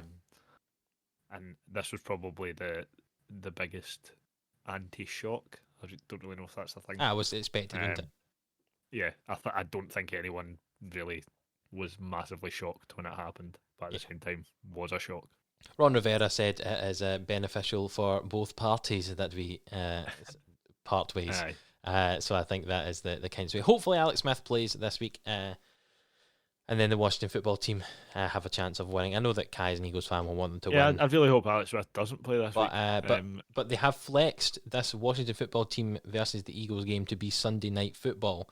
So based on what happens in the other game, because obviously Dallas or the Giants will win the game, it will all come down. Washington could go into this.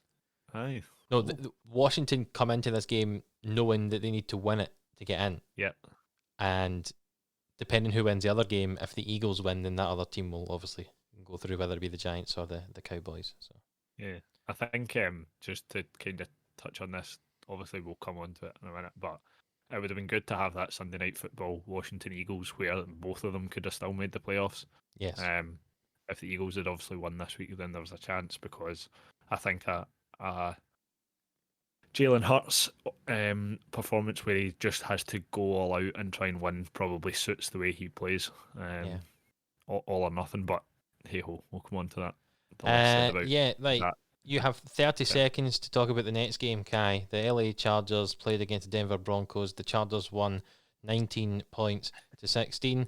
You said to me that this was your least interesting game of the week, so you have 30 seconds. A concise breakdown from Kai. Time starting now. Let me just start my illustrious notes on this absolute magnificent game. No, this was, it had absolutely no meaning whatsoever. I know it was obviously a divisional game, but no meaning. Neither team really had anything to play for, and it reflected that. Obviously, the Chargers without Keenan Allen, Tunter Williams, and Jalen Guyton and Eckler had a decent game running, but again, nothing to write home about. Drew Lock, very poor day at the office, less than 50% completion, 2 interceptions as well. I think he'll probably just put that one behind him and try and forget it. The one thing that tells you all you need to know about the game was there was 7 field goals. 7 Yay. field goals We in a all love game field goals. that only finished 16-19.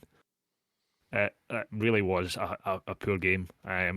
Probably the main point to come from it, Justin Herbert's touchdown now takes him above Baker Mayfield for the most passing touchdowns by a rookie in NFL history.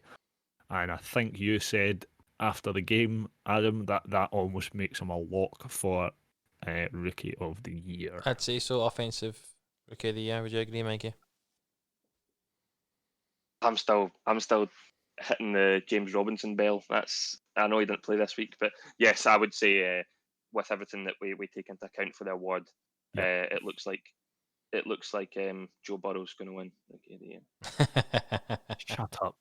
We don't have a Joe. I'll have a tenner on the post, Mikey. We don't have a Thank you Joe very Burrow. much. I think We have a Joe Bengal. I think Drew Lock. We've spoke about it. It's always one step forward and 2 steps back with Drew Lock. Aye. He has a phenomenal game and then has a game like this. One thing that's popped out to me just there, just looking at the game book, I know it was Kai's game, was Jerry Jeudy had 15 targets, only 6 receptions for 61 yards, but throw the ball to Jerry Jeudy more, especially in his second year, because I think we'll really start to see him flourish in the league. Yeah. 2 quick things I'm going to ask. Denver have got the 10th pick at the moment in the draft. Do they trade up to try and get one of the QBs and replace Locke? No. I don't think so. I think John Elway sees something. I don't think they will. Righto. No, I think John Elway sees something in Drew Lock. And my last thing, Mike Clay tweeted this out. I don't know if any of you saw this, but since Justin Herbert has been the quarterback, these are his offensive touchdowns for the Chargers. Not necessarily throwing, just offensive touchdowns by game week, starting from week 2 when Herbert was a starter. So they had 2-2, 3-4, 5-3-3, 3-3-2, and then Eckler came back from injury, and it's went 0-2-4-1. Are they trying to get Eckler involved a little bit too much, do you think, now that he's back? I think we said when Eckler came back that it would help Justin Herbert. Bizarrely, like you say, with those stats, it looks as if it's maybe hindering him. Sorry, that's maybe not the best way to put it. Maybe not so much hindering Herbert, it's maybe just taking away from how much they're relying on him to run the offense. Yeah. I think they've just got to be careful that they don't maybe overdo it with Eckler. Keenan Allen's been out as well, which is, I think, affected that stat line there. Mike Williams has been the lead receiver. Also, he has more interceptions this season than Jalen Ramsey. Yes, Mike Williams. Nice. Wide receiver. I love when a team does that. They put their wide receivers in for the Hail Mary on the defensive side because they've got the best leap and the best hands. I love seeing it. Maybe the Bills should have done it against the Cardinals. But also Guyton, however you call whatever his name is. Jalen Guyton. I think Jalen Guyton has been very good over the past couple of weeks as well, and it looks like Herbert likes to throw to him as well. So I really like this Keenan Allen, Mike Williams, Guyton, and obviously Austin Eckler as well. It's a fun options for Justin Herbert as he goes into his second year. Yes, I totally agree. Let's move on to the NFC East matchup between Philadelphia and Dallas. And this week, Kai, we don't get lots of... that's good. Thank you. Game 14. We don't get lots of Philly chat because, to be honest, there's not... I'd rather talk about the Cowboys because the Eagles aren't involved in what's happening. Have one mad stat from this game. Right, well, you can tell us that stat then, Mikey, because Dallas won 37 points to 17, and Mikey's mad stat of the game. So, Deshaun Jackson, D-Jax, had an 81-yard touchdown in the first quarter. Yep. And it was the coaches didn't call another play for him the entire rest of the game. I saw not that. One play. Absolutely not crazy. One play for him. It's not like he had any other targets or anything. It wasn't like there was no plays. He wasn't even a third option on a play when the plays broke down. An 81-yard touchdown on, I would say, since I started watching football, one of the best long ball catchers in the NFL. Yeah. And one of the best deep threats in the NFL. And you throw an 81-yard touchdown against in Dallas week, as they like to call it, and you're not going to give him the ball anymore. Ridiculous. Shocking. Doug Peterson needs to get his head checked. Yeah, I'm quickly going to talk a little bit about this game as well. The Cowboys, I thought, were very, very smart in this game because you had, they played the Philadelphia defense very well. Because at the start of the game, you had Amari Cooper being covered by Slay, so they passed the ball to Gallup. And then eventually the Eagles went, oh, they're passing the ball to Gallup, so we'll put Slay on Gallup. And then in the second half, they passed the ball to Cooper. They just passed it completely the opposite side of the field to wherever Slay was, and that worked. Because Slay, I think, only had 3 receptions against him or that, but the other cornerback had quite a few, if I remember the statistic right. I think probably just very quickly before you talk about it again, I think one of the biggest issues that the Eagles had was Fletcher Cox going out injured. The difference in the defensive line when he's not in it is night and day. And I think we struggled to get out to Andy Dalton and put a bit of pressure on him. And when he's not under pressure, he's a very good quarterback and he could pick people out quite openly. Yeah. Do you pay lots of money to Dak when he comes back for injury? Or do you just stick with Dalton? I think if you're the Eagles, I think you want to... The Eagles? I think it's the Cowboys that may be signing these I think it's the Cowboys we're looking for here. I think if you're the this Cowboys... is the problem that we have in this podcast. Turns everything into the Eagles, honestly. Not as if it's a game about the Eagles, wee man. I can call you wee guy now. I'm above you this week. I think if you're a Cowboys fan, I think you want to see Dak back. Andy Dalton has done a good job. He's a good backup quarterback, but I think you want Dak back. I think this was the first game we've seen this season that had the 3 Cowboys receivers having all great games, and that's Cowboys fans. I know obviously Dak's been out, but this is what Cowboys fans have been waiting for. Michael Gallup, 121 yards, 2 touchdowns. Mari Cooper, 121 yards, and then CeeDee Lamb, 65 yards and a touchdown. That's the 3. Looking at this team at the start of the season, you were looking at Zeke in the running game, Dak, one of the best quarterbacks probably in the league, top 15 maybe, top 10, or 19 and then or these 20, wide depending receivers. how you rank them for quarterbacks. Exactly, yeah. And then obviously these 3 wide receivers. So it's what could have been. I think for literally, even though one of these teams in this division, is going to make the playoffs, I think all 4 teams have a case for what might have been this season if they played their cards slightly differently. Yeah. Yes. I'll be honest. I thought you were going to say more there, Mikey. But yes, I totally agree with you. Just this is also with the Eagles being knocked out of playoff contention as well.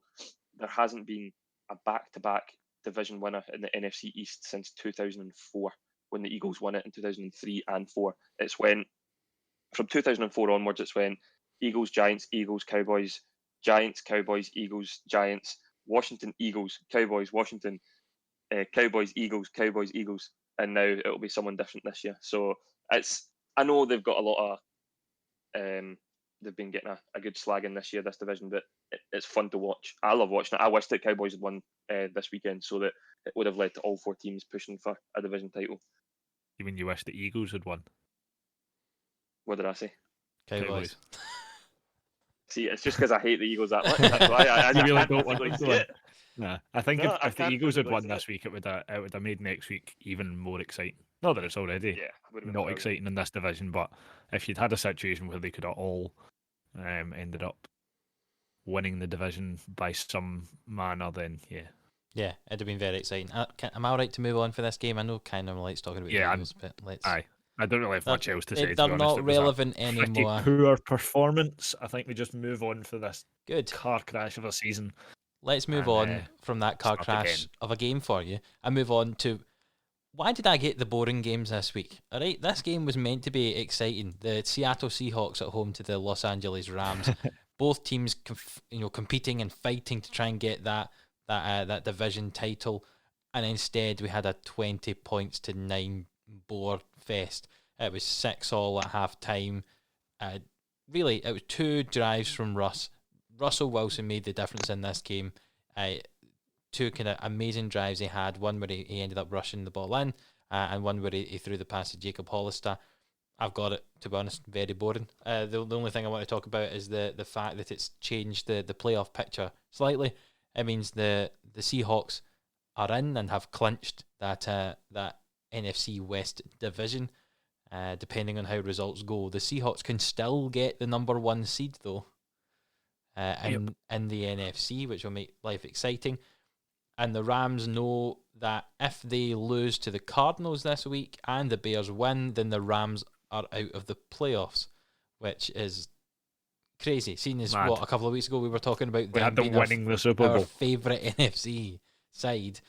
It could be very interesting. Indeed, that's all I have to say about that. Does anyone want to talk about more about this game? Because I'll be honest, I mean, the Henderson injury, talk about that and the fact that they've got Malcolm Brown as the main running back. Jamal Adams absolutely darting across the field after him to stop a touchdown, which obviously resulted in the injury. But and I think you saw how happy Jamal Adams was at the end when he knew they'd won the division and they were 100% playoff bound. The guy's just a machine. Can I ask you both a question? I'm going to play a quiz with you, okay? This is how boring this game was. Right, so the Los Angeles Rams scored 9 points, okay? Were there more, the same, or less than that number of punts in the game? 9. Is your over, equal, or under? Equal. I'd say there was more punts. There were 9 punts in the whole game. That's how... See if there's a game that's ending in 9 punts in the whole game. That has not been an interesting game. Exactly. To put that in... I think we were all expecting the Rams... Sorry, on you go ahead. No. Keep going. I was about to move on, so keep talking about the Rams if you want. It was just to say that we were expecting the Rams to come out and put on a show this week, like after the Jets' embarrassment. I was expecting... I think... looking at the Rams result, did we all take the Rams? Yes, all three of us took the Rams, which we'll obviously get to later on. But like, I think we were all expecting smash mouth, hard hitting plays from the Rams in back-to-back weeks of complete embarrassment, and it has put some doubt in my mind about this Super Bowl title I thought they were going to win. I think the biggest doubt that now comes from the Rams, they're going to be without Jared Goff next week. Yes, I suppose that's the big story. By the looks of it. After he decided to punch someone's helmet. Wasn't very clever, Jared. You think he's had surgery on it now, hasn't he? He's going to be out for this week. Hopefully back for the playoffs. I think they said it was scheduled and it was going to be at some point this week for a dislocated and broken thumb. So Did you see who they picked up off the Denver practice squad? Kendall Hinton? Blake Bortles. Oh God. Oh my God. Oh yeah. So he may be the QB. He was on the Rams practice squad at the start of the year, was he? I believe. Possibly. And then he got cut. Sure. And then I think he went to the Broncos. I believe he was at some point, so maybe that's why he's been brought back. Yeah. Who actually is the backup? Couldn't do any worse than get Jared Goff at the moment. I'll be honest, I don't quite know who the name of their backup at the moment, which is... They have two. They've got John Wolford. Yeah, he's the one that's... He's been officially named as the starter against the Cardinals. Never seen him before in my life. He's run heavy. Never played a snap is he? Of I know American for football. Is he from the CFL or the AFC? You can do that. I actually don't know. Apparently, his history in the NFL is nothing. Yeah. You can do some research. Do some research on him, Kai. That can be your job. You can just John Wolford. Yep. Aye. Live on the podcast, doing some research. Live on the podcast. Let me see. I mean, the other option was Bryce Perkins, but he's nobody. John Wolford, let's see what it's all about. I'm just going to keep talking while we're doing this. Yeah, that's fine. I say, so when you have to compare the fact that the Rams, they technically don't need to beat the Cardinals because the Bears are probably going to lose to the Packers. But if the Rams do need this win, you'd ideally like, even if your starting quarterback is Jared Goff and is not great, you'd like your starting QB to be your QB trying to do that. But they do think if they get to the playoffs that Goff will, as I say, be ready for the playoffs. Do you have any updates on this information? Yes, I do. So he played college football at Wake Forest. He was on the New York Jets practice squad in 2018. He then moved to the Arizona Hotshots of the AAF. AAF, there you go, that's where I was. In 2019, and then was obviously picked up by the Rams at the end of that season, and he's been there since. He was the AAF passing touchdown leader in 2019. There we go. So that's some good credentials there. So maybe he's actually got a chance. But as I've said, he has not played a snap of American football or NFL football. Sorry. It will be interesting American to see. Football. Yeah. He's never ever touched an American football before. Never thrown that pig stick a set of pads on. Here's a game for you. Not like you need to win. And we need to win it to make the playoffs. No pressure. That is him next week, possibly the starter for the Rams. I said there was 9 total punts in that Rams Seahawks game. Do you know who didn't punt the ball once, Mikey? I know. Do you know? I know. Tell me. I know. Green Bay. Green Bay Green Bay. didn't punt the ball Green Bay? once in their game against the Tennessee Titans. Do you remember this time last week when I said, "Oh, I'm very worried. We're not a very physical side. We normally get bullied by big running backs and stuff." Well, that didn't happen. We ended up bullying that Tennessee Titans team in a snowy Lambeau, 40 points to 14. Green Bay make a big statement going into the playoffs here, and Rodgers is the MVP. This is why I love being a Packer. A Packer? Like I play in the team? A Packers fan, sorry. I'm the punter. I just don't get used that much. That's why. I'm actually the Packers punter, breaking news. No, this is why I love being a Packers fan, is December and January football in the frozen tundra, as they call it, at Lambeau Field. Just seeing that snow come down at the start of the game, knowing it was going to be I thought it was going to be a very hard-hitting, kind of scrappy game.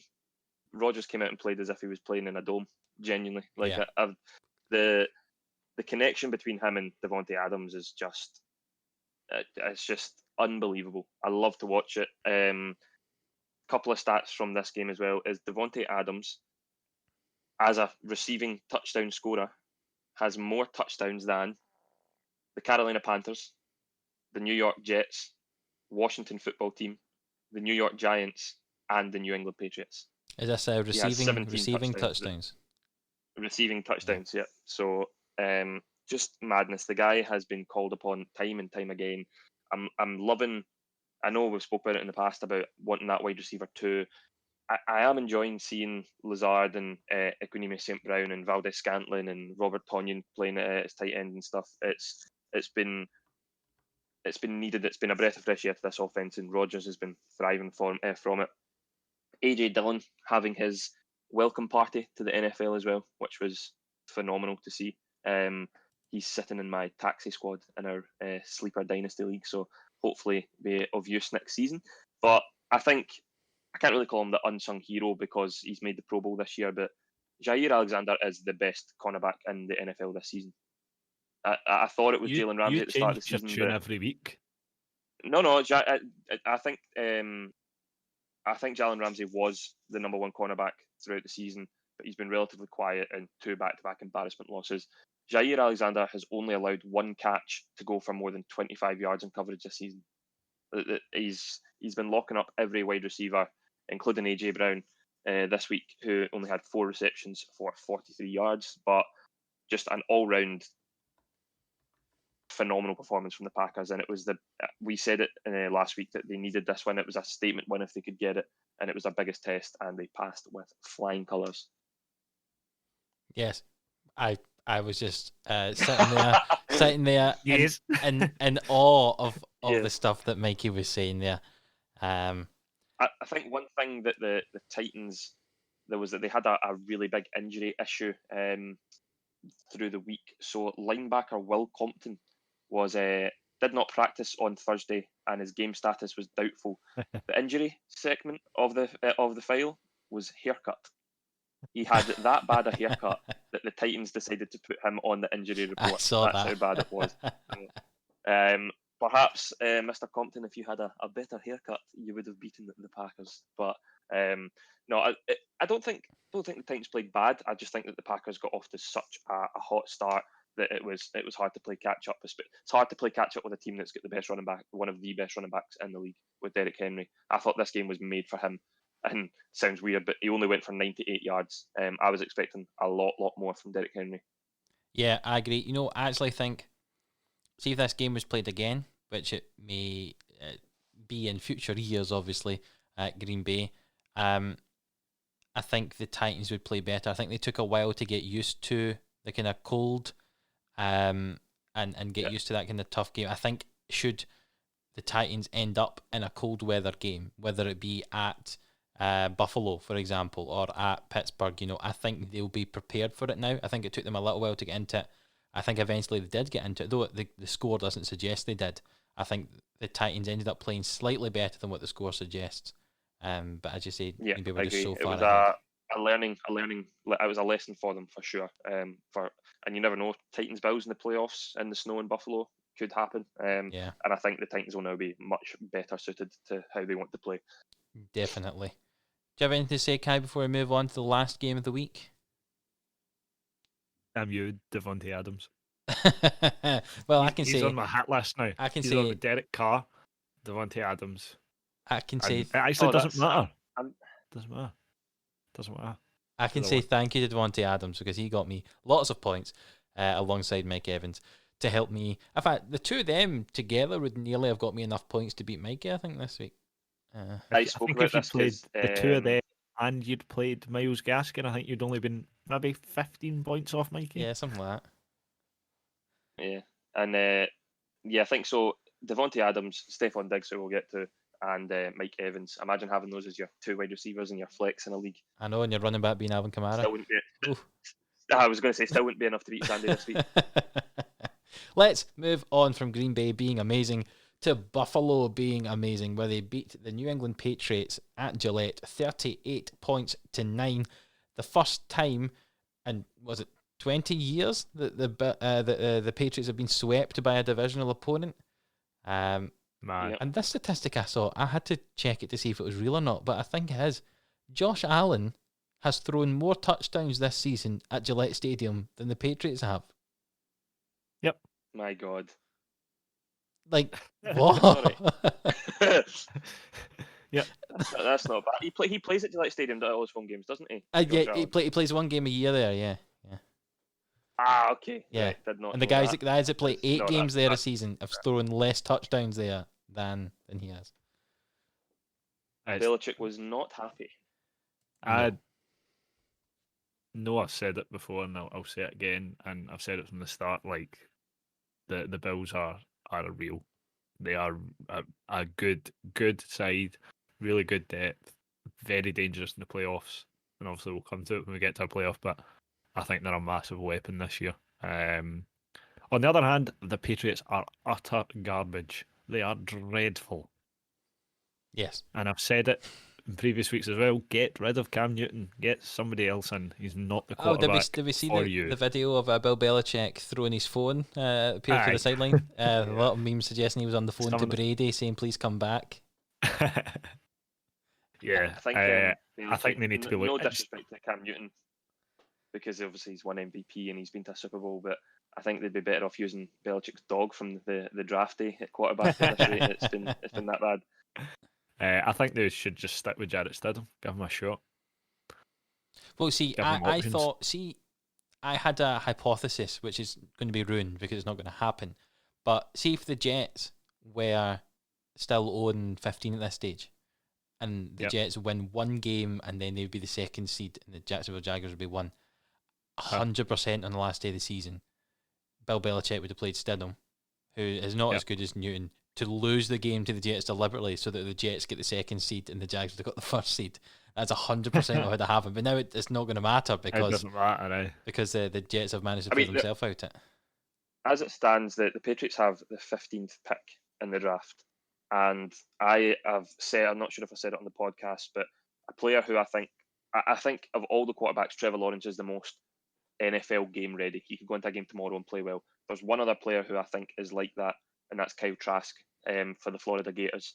And I think that's a match made in heaven, Belichick and Kyle Trask. There's a stat here as well from Joe Burrow's Heisman College National Championship win in 2019 season versus Trask this season. Both played 11 games. Kyle Trask threw for 100 more yards. He threw for 2 more touchdowns and 1 less interception than Joe Burrow did in his Heisman winning record-setting season. The guy is, because he's not playing for one of the big dogs in college football.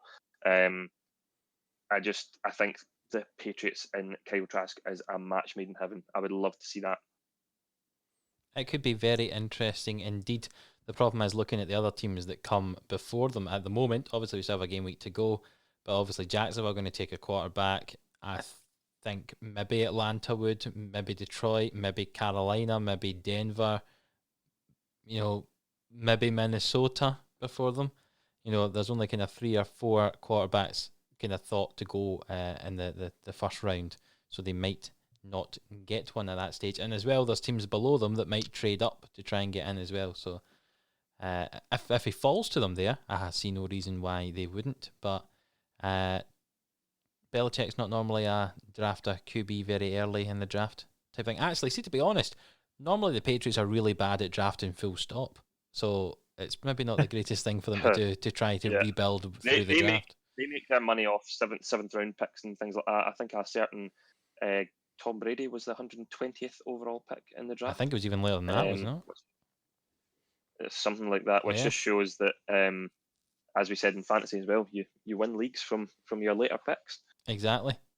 Quick question. I say quick question. We always end up taking longer than a quick answer for it. The Bills the best team in the league just now? Yes. No doubt about it. Jets. No, I would honestly say right now, the Packers. But that's nothing. I'd love to see a Packers Bills game. Oh, a Packers tomorrow. fan saying the Packers are the best team. Imagine my surprise. If I could pick one game to watch tomorrow, it would be Packers versus the Bills, 100%. Chicks dig the long ball, as Aaron Rodgers said. Well, we'll see that in the first weekend in February. That's us done. Let's go. Super Bowl. But yeah, there's not much to say about this because I think we expected the Bills to win. They did win. They totally annihilated the Patriots.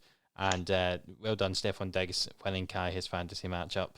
We'll get that in just at the end. Also, well done, Stephon Diggs, for breaking a number of records. Yes, very true. Stephon Diggs has the most receptions by a player in their first season with a new team of all time now. I think he broke the touchdown record as well for. Josh Allen broke the touchdown record for a Bills quarterback and stuff as well. There was just records going left, right, and centre for them. Really was a very, very good Bills performance, and one I think that will have other teams, and not just the AFC, but also in the NFL in general. If you're sitting in the NFC looking at who could potentially come up against you, I don't think you want to be seeing the Bills in the Super Bowl. No, definitely not. And talking about the Bills in the Super Bowl, Kai, let's maybe predict who we think's going to get there with one game left of the regular season. The playoff picture's almost decided, but not quite. But we'll guess with the 7 teams from each division who are currently each conference who are currently in it. Teams from each division. 7 teams from each division would be very, very interesting indeed. But the 7 teams from each conference who are in it. And Mikey, I'm throwing this over to you. You get to pick if we start with the AFC or the NFC. I will go AFC because right. the NFC's gotten a wee bit more interesting this week. So Chiefs with the number 1 seed get a first round bye. You have the Cleveland Browns at Buffalo Bills. Bills, please. Buffalo Bills. Right. The Baltimore Ravens at the Pittsburgh Steelers. Steelers 2-0 against them this season. I think on the basis of the second game being with half a Ravens team, I think Ravens. I'd pick the Ravens as well. And then the Miami Dolphins at the Tennessee Titans. The Titans for me, Titans please. For me. Lovely. So we have the number 6 Ravens at the Kansas City Chiefs. This is hard. This is a tough one, isn't it? It really is. But I think after a 2-week rest for Mahomes and co, and at least a 1-week rest for everyone, I think the Chiefs. Yep, I agree. I'd go the Chiefs. Okay. And then you've got Titans at Bills in a potential snowy game. Yeah, I think the Bills will do it. Bills. I think we know where this is going. No input from me so far. Buffalo Bills at Arrowhead at Kansas City. Now, is there any fans in the building? I don't think so. I think we'll still be COVIDed by then, which means the Bills. COVIDed. That's a new one. I like that. COVIDed. I'll go the Bills. Yeah, I think Bills. I have interest, Mikey. Would you pick the Bills here? I would not have, and for one reason only, and it's nothing to do with the Chiefs. I think that the Bills have a massive playoff hoodoo that they need to get rid of. Whether that happened in the AFC Championship this season remains to be seen. But until I see the Bills perform well in the playoffs, at least in one game, whether it's the wildcard game or whatever, or the divisional round, I'm picking. I The Chiefs think in if that they one. win two, I think if they win the wild card round and then the divisional round and stuff, so I think they take so much confidence from that, and I think they just go into the Chiefs game with absolutely no fear. So Bills are in the Super Bowl, and we have the Packers currently with the first round bye. So you have, I can't even bear to say this, the number 7 Chicago Bears at the number 2 New Orleans Saints. Saints. Thank you. Just move them on. Yeah, let's just move on for that. I think that's a given. The number 6 Rams at the number 3 Seahawks. This is tricky.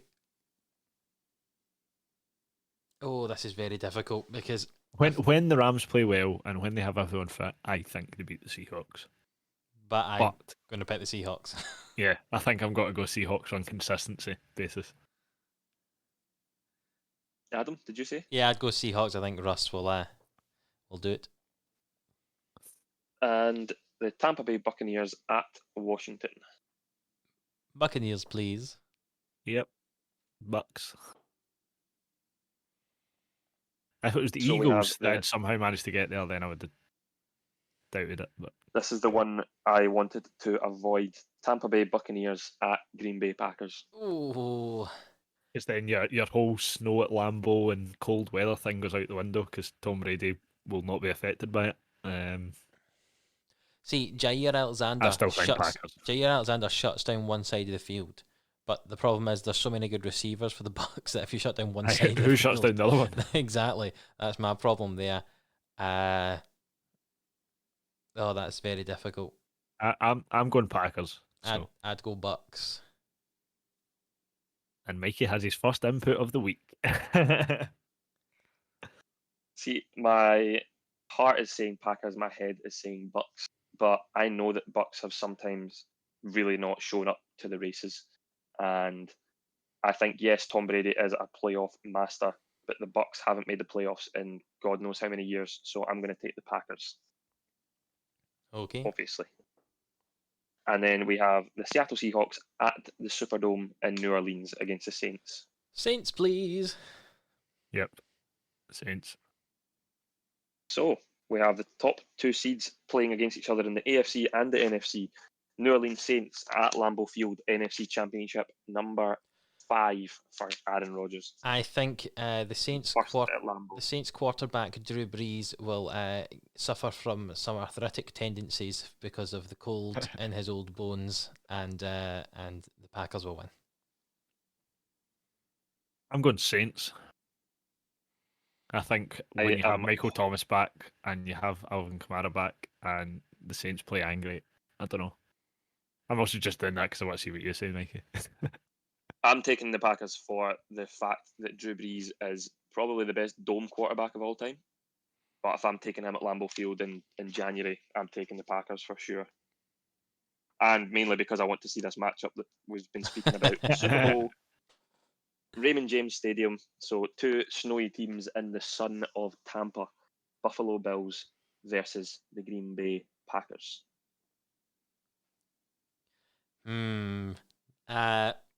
I think it will be one step too far for Josh Allen and his Buffalo Bills, and the Green Bay Packers will get another Super Bowl title with Aaron Rodgers at the helm. I think we said this last week as well, didn't we? I think this is the exact same matchup that we had last week in the Super Bowl. Yeah. Yeah, I mean it's kind of hard to see by playoff experience and just general experience if the Packers get there. But I'm still sticking with my heart. I'm going Bills. In an upset. Aaron Rodgers collapses on the scene and never plays again. I think in a stadium full of fans, the Bills win this one.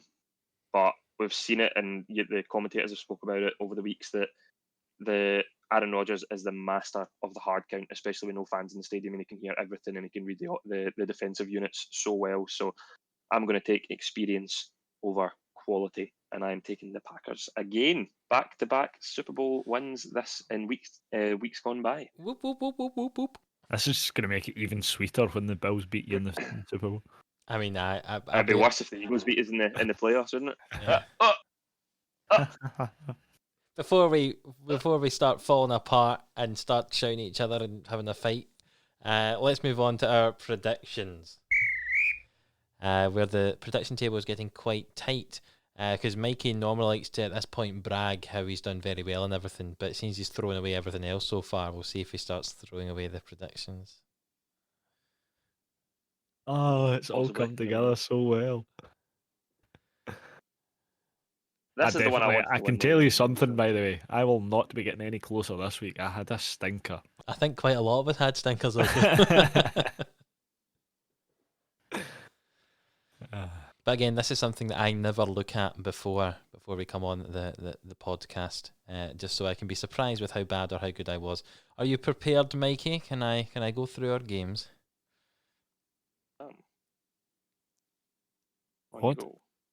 Yeah. Yes. Can we Yeah, go? on you go. Perfect. Minnesota lost to the Saints. We had the Saints, all of us. Well done.